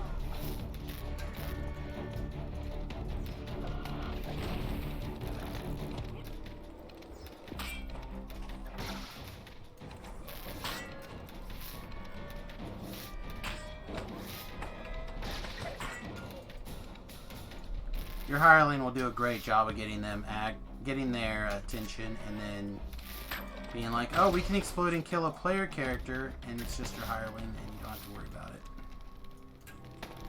Rubble blocks the elevator shaft, as well as the... But you do have to be able to either heal your hireling, or erase your hireling, or have the ability to do without. Alright, so this little lever drops a ladder that leads to a chest. It's got some traps around it. Can be a little careful. Yeah, not bad for a wizard, right?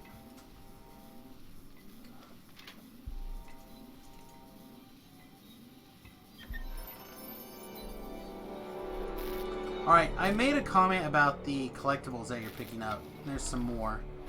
The collectibles are actually... There's another shrine right here, I believe, right? Looks very shriny. All these run-aroundable shrine things. Wait, what is casting nonsense on us? Oh, just a sorcerer.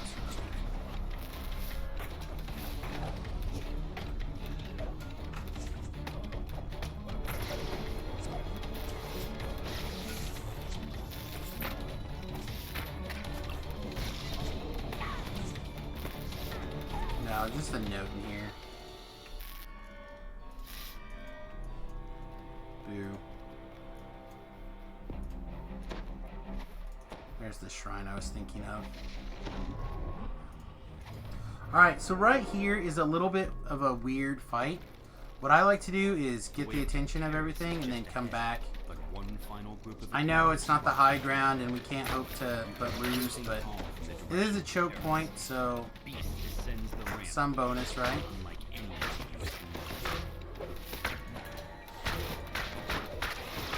Let's go to God mode here.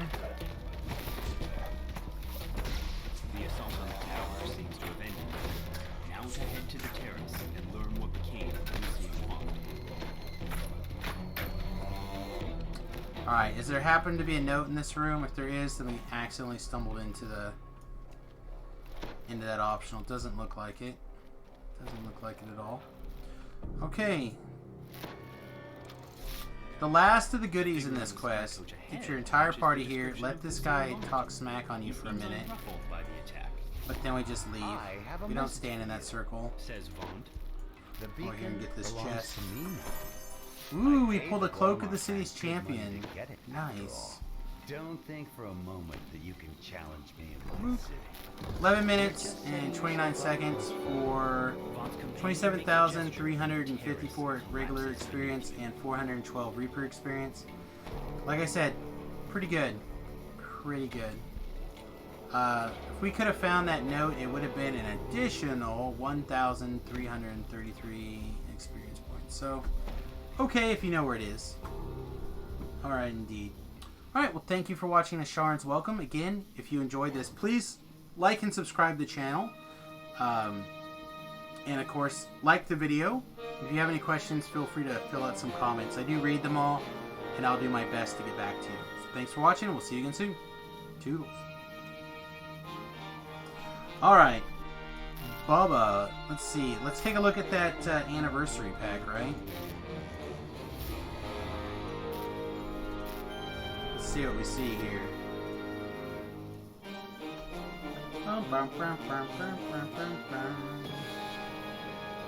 It's under sales. No, but shared stuff is back. But not. Oh yeah, just regular shared bank is in. Tempting. Seasonal items, snowballs. Oh. Mistletoes. Fuck yes. Alright, pardon my French there.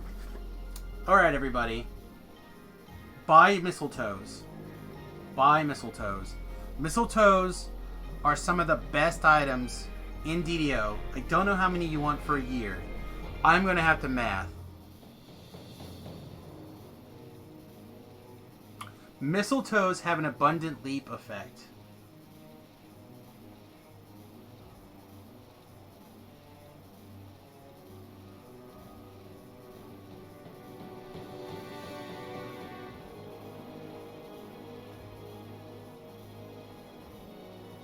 Yeah. Yeah. Alright, so I gotta figure out how many mistletoes I'm gonna buy.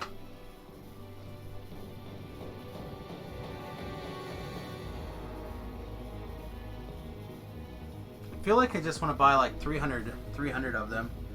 I won't use them all, so I need to actually consider how many I would use in a year. I probably want like, what, 4 life on average? So 4 life. Let's call it 4. Let's call it. Let's be really lax, and let's say 3 lives a month. So we're talking 12 a month. 12 times 12 is quite a bit. 600 yeah. We'll have to take a look and see. Alright, so I don't. Universal. Okay, so this is back.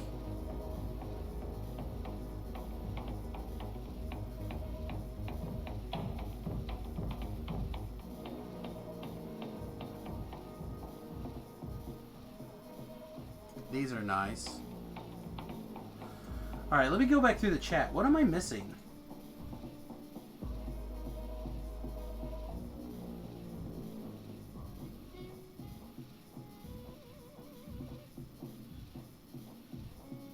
Oh, do we think we're just going to get that 10-year bundle back? Okay, so didn't they have one on the...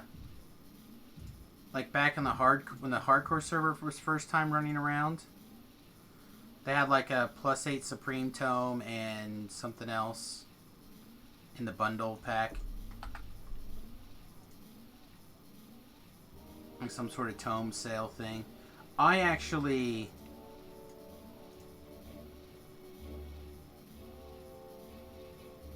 I did eat that on Samus already. I do have a +8 tome on Samus. Which is good, because I only had 5s before, so... It's possible I already bought it.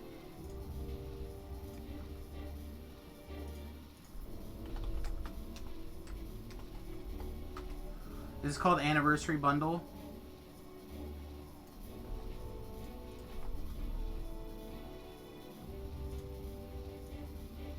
Yeah, this one right here, right?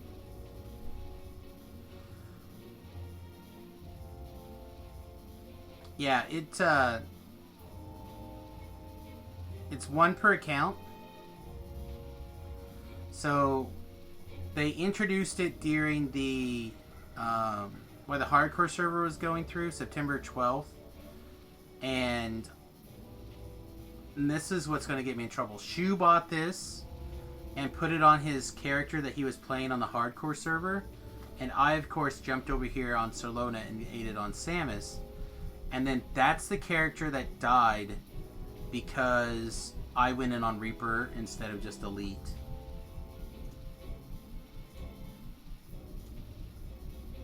But yeah, that 10th anniversary free-to-play launch bundle was a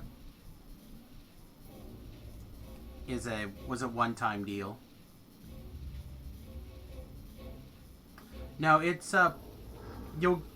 you eat this, you'll get a +10 stat to each, or a +10 to each of your stats. So again, if we look over here under special feats, it'll say inherent charisma acquired 8 times, and higher intelligence 8 times. So obviously you get the most benefit if you have a character that has no or the fewest amount of tomes. So like some bunch of +2s or something.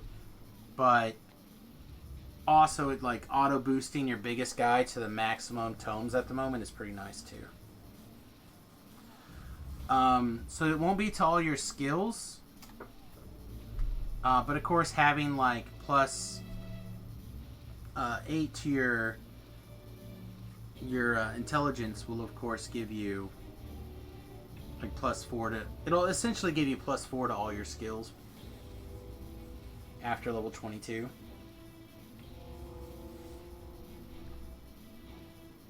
It is worth picking up, in my opinion. Like I said, I did go ahead and buy one way back when it was first introduced. Unfortunately, it doesn't work like it used to work.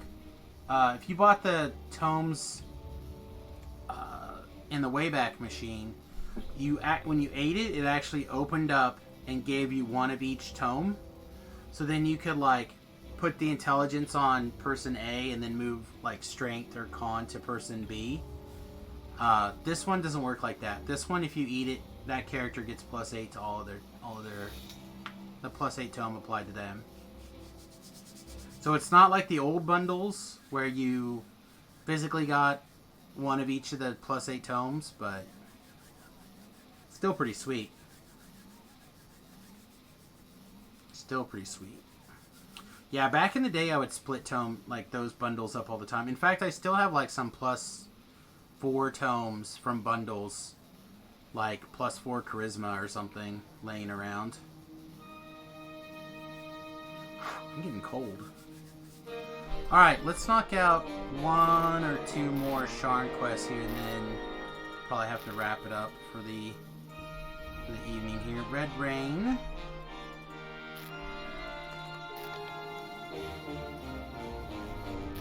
I said, who are these people running around with their wings out?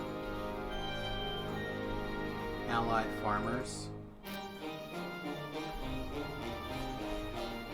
I think that's it, right? Three of them.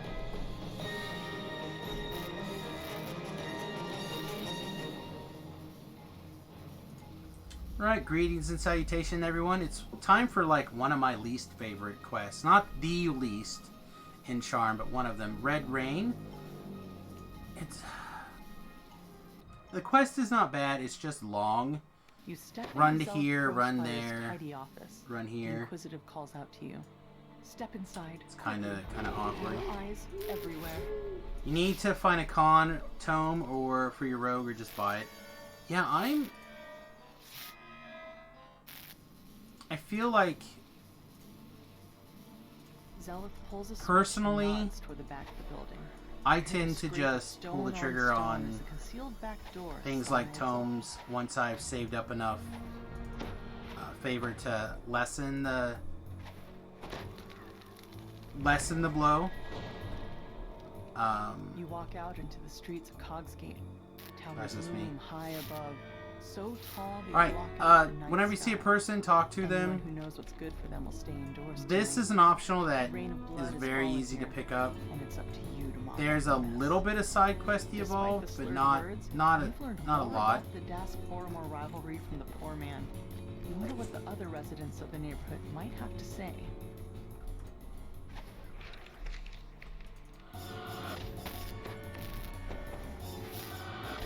The best part of this quest is that most of the breakables are in a very tight, knit area.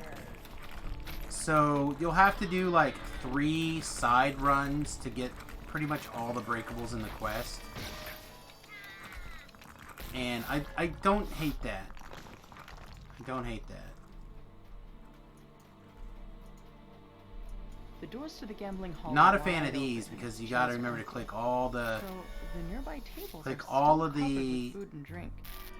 Looks like the quest customers left items. in a hurry. A chest full of coins was left. Make to sure that it rot and changes. untouched. This was no robbery. Also, You can if there's tell a that chest more full to of this than coins, meets the eye. where's mine? You find a crossbow Where's bolt the Samius's lodged cut? in the victim's side. You also notice several gashes on his back. The incriminating information in this ledger would fetch a pretty price on the black market. You wonder where they Like, listen to her talk up the value. This ledger would earn a pretty price on the black market. The chest full of things, the receipt for like sweet winnings at your gambling house. Just like, come on. No more nearby. Now to Where's leave the way Samus to cut? Alright, so this is one of those locations where, like I was talking about, so many of the breakables are just right here. Then also, when you're back here, you're going to find another person to talk to. So it's kind of like a 2-for-1 when it comes to taking up your time, which is good. Those are the kind of like optionals and breakables that I'm all about.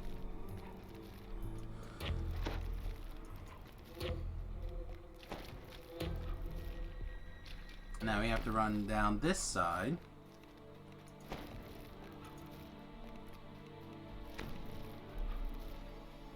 Excuse me, boys. Pardon me.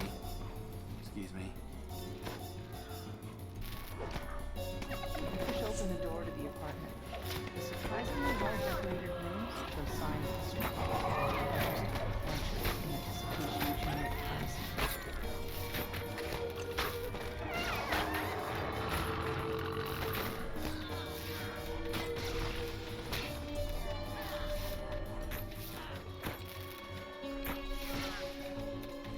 Some of the hireling can heal us while we're trying to remember to click on all the things to click.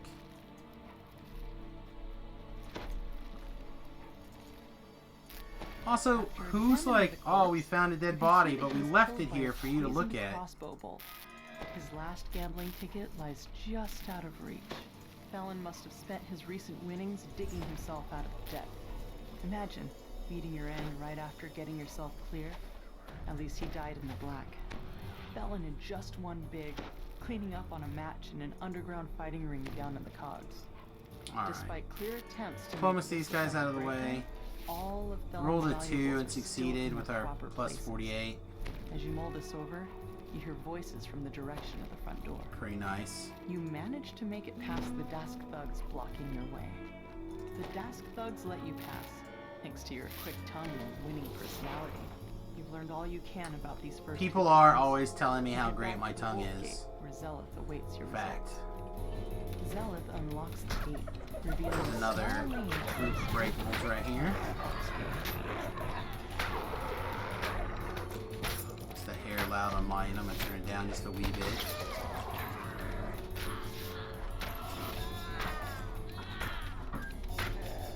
Normalizing audio and DDO is hard. Either the background music is non-existent or it's overwhelming. There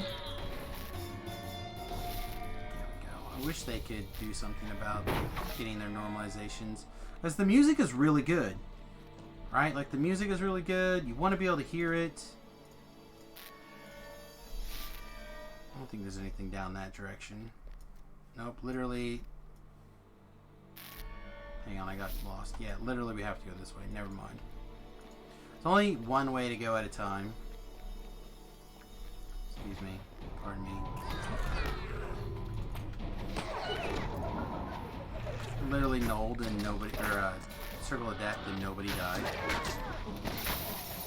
Just lots of woo-woos. Much dishonor.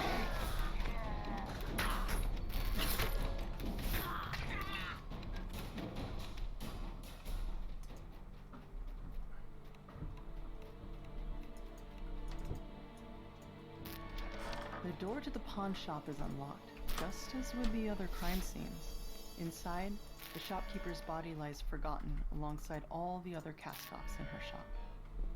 A different body, but the same size. At least this one has a Crossbow bolt collectible dipped in it. Poison, You'd make sure palm everything's covered good. in slashes. Now we gotta clear more Yet gang this members. time a new detail catches your eye. Fire off some woo-woos. Fog Arcanotechnic symbol. Some small packages lie in the folder. No doubt they were hidden there so they could be fenced on the black market later. A closer look at the keg reveals a hidden compartment filled with smuggled goods. The murderer could have emptied the pawn shop, and yet only Ward's life was taken. Armed with your findings, you wonder, what Just fire off connects our death all aura. these gruesome crimes? The last of Just the let that heavily do our armed healing. halfling Ooh, we got thugs. 30. Critted so good. Critted so good. Another hour stretches before you. The more you learn about the victims, the more questions you have. Alright, so You can only hope this that is actually a the dangerous close encounter line because will the be exploding answered. constructs start to come back out.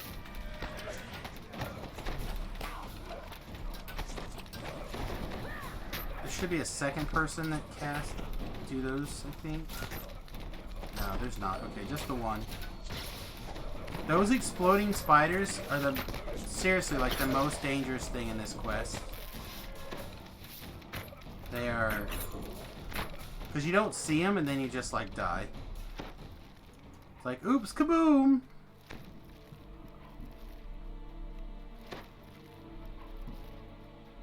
tiefling stands before you, with a face you remember from your recent adventures. Despite your own shock at meeting him again, you hope that Zulkus is willing to answer your questions about the Kingmaker.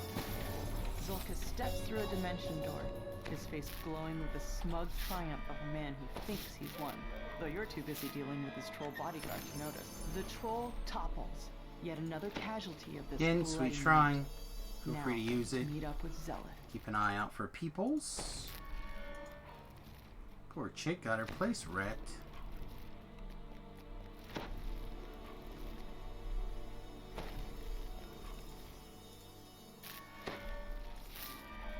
I guess we're inquisitives. We have to like go through the boring legwork, right? That's dirt that falls on the streets from above. gotta read You've got behind a job us. to finish. Another crime scene waits for God. you in an alley south.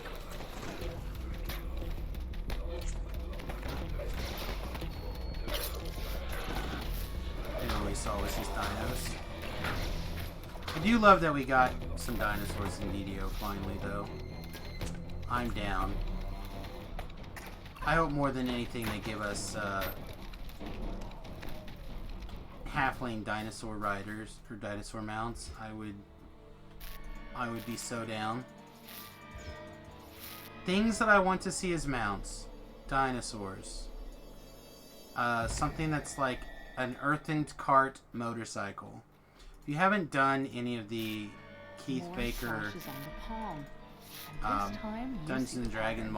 modules for You wonder Eberron. how you could have missed You such should an important definitely- clue. The slashes Which were clue are we literally missing? The killer's signature. Whoever did this wasn't shy about letting people know. You stoop down to search the contents. One of the Newman's very first He said he was fleeing for his life when bits, murder got to him. and I think That the ledger told you what you needed to first know. module, The victims perhaps the all second worked module, hard, and I told you they made too much they talk about down in the top. an earth elemental powered cart. Just basically their way of describing a car. Except it like sinks just a little bit down into the wheels go a little bit down into the dirt. It sounds really awesome. In my opinion, I would like to. Hello, nurse. Strike down the last of the attackers. You can't let these petty thugs hold you back. Not when you're so close to the truth. Ah, goodbye, The nurse. secret door I'll slides miss you. open, revealing a Medusa.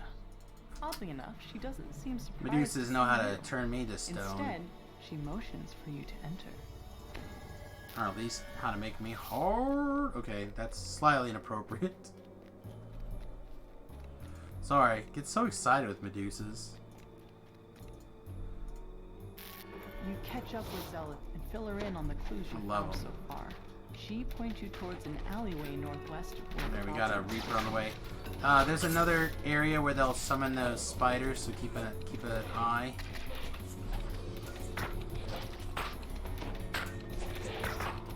Definitely recording this one later than I've been recording all the rest of them so far. We're getting a little bit frisky in our language here. We'll have to rein it back in for training videos. Or, not training videos, walkthrough type guides. Danger bomb. Again, I didn't even see it spawn in. Should be a collectible. I thought there was a collectible right over there. Alright, we have one more resident, and I believe one more set of breakables. A familiar voice echoes from behind Alright, so this there's door. the door to the inn Wouldn't fight, want so to it's make over it here. look like an accident, didn't you understand? And leaving your signature behind was beyond stupid. Now Zealot is onto us. It's only a matter of time before she and those Like I said, those are adventurers breakables that I'm come down barging for. in here.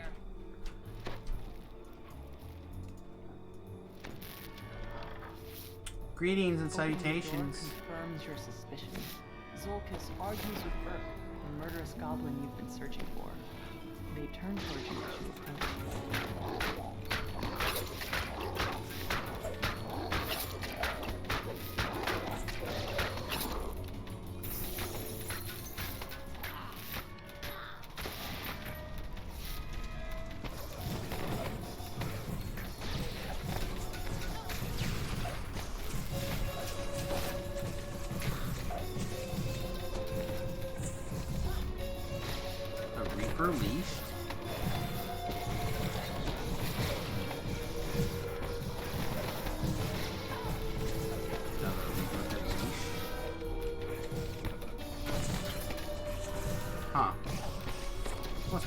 special room.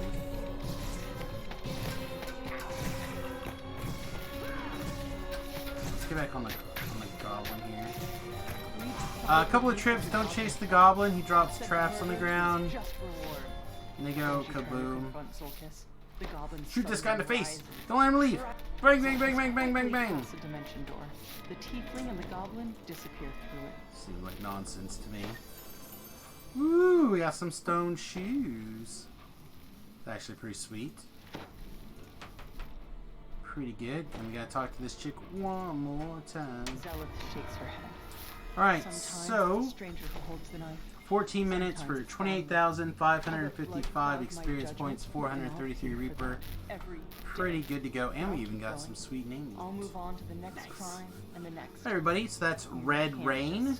Hope you enjoyed. Don't forget to find the Medusa. And we'll see you next time. Thanks for watching. Toodles. Alright, what time is it? It's 12:30. Kind of feel like I should probably bow out just a little bit early tonight. I know, it sucks, ooh. But I'd like to get a little bite to eat. I didn't eat until late today, so I'd like to get a little bite to eat a little bit earlier in hopes to get to bed without food digesting in my belly. As well as I'd like to spend a little bit of time getting some more videos uploaded. I've got all of the Necro 4 stuff. So everything since Necro 4 and on to do. And I'm trying to put them in place in order. Level order, for now at least. And then I'm not sure how we're going to do this second life yet. It says keen and improve Warple. Is this something worth doing anything with? I don't think so, right?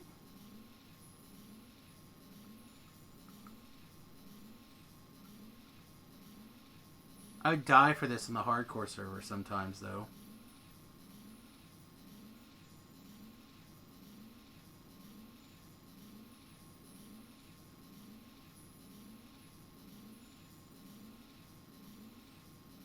No, cut. Get gone, get wrecked.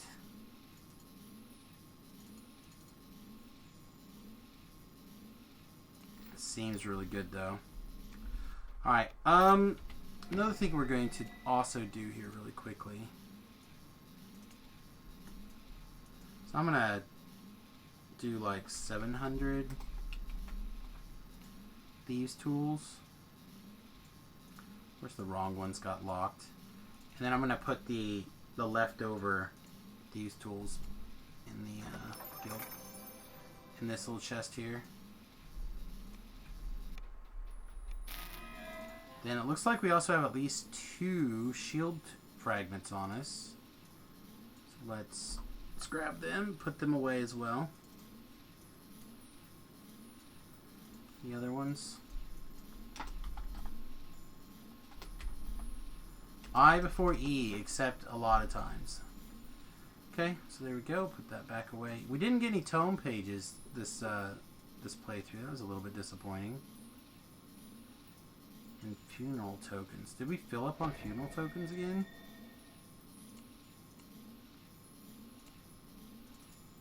You have to do this maintenance every once in a while.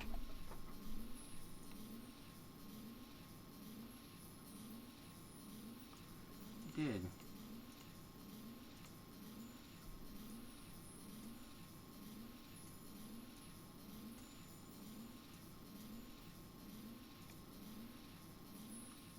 Alright, so these are the Doom guide in the marketplace. Alright, we'll just throw them in here for now.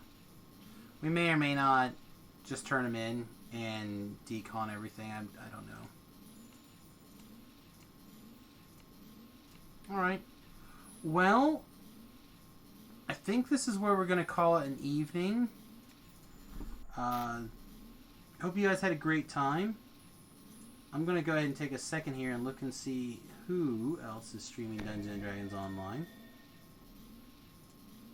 Looks like Warblewind. So we're gonna throw things over to Warble. Warble's a good guy. I like Warble a lot. Looks like he's out in Giant Hold. screwing around. So thanks for watching. Don't forget to visit my YouTube channel, youtube.com/SamusGarobo, if you would like to,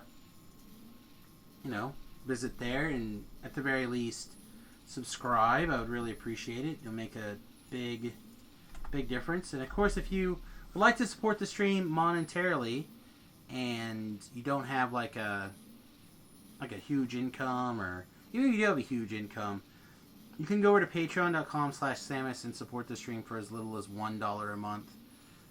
It is a big deal to help out. 1 cup of coffee for you is money going towards that bus like crazy. I will start a fundraiser here pretty soon for a chair. I would like to get a new captain's chair for the bus, but I'm going to wait till after I get these videos recorded. Maybe next, like I said, the next life is going to be a alchemist life, and perhaps during that alchemist life we'll start the the fundraising process. Okay, everybody. I hope you have a wonderful time, wonderful evening. Where did my raid to Warble go? There it is. All right. Peace. Much love. We'll see you tomorrow. I assume I'll be here the normal times tomorrow. Unless the weather is like surprisingly amazing, and then I might do some work on the bus, but I should be here. All right. Peace. Much love. Toodles.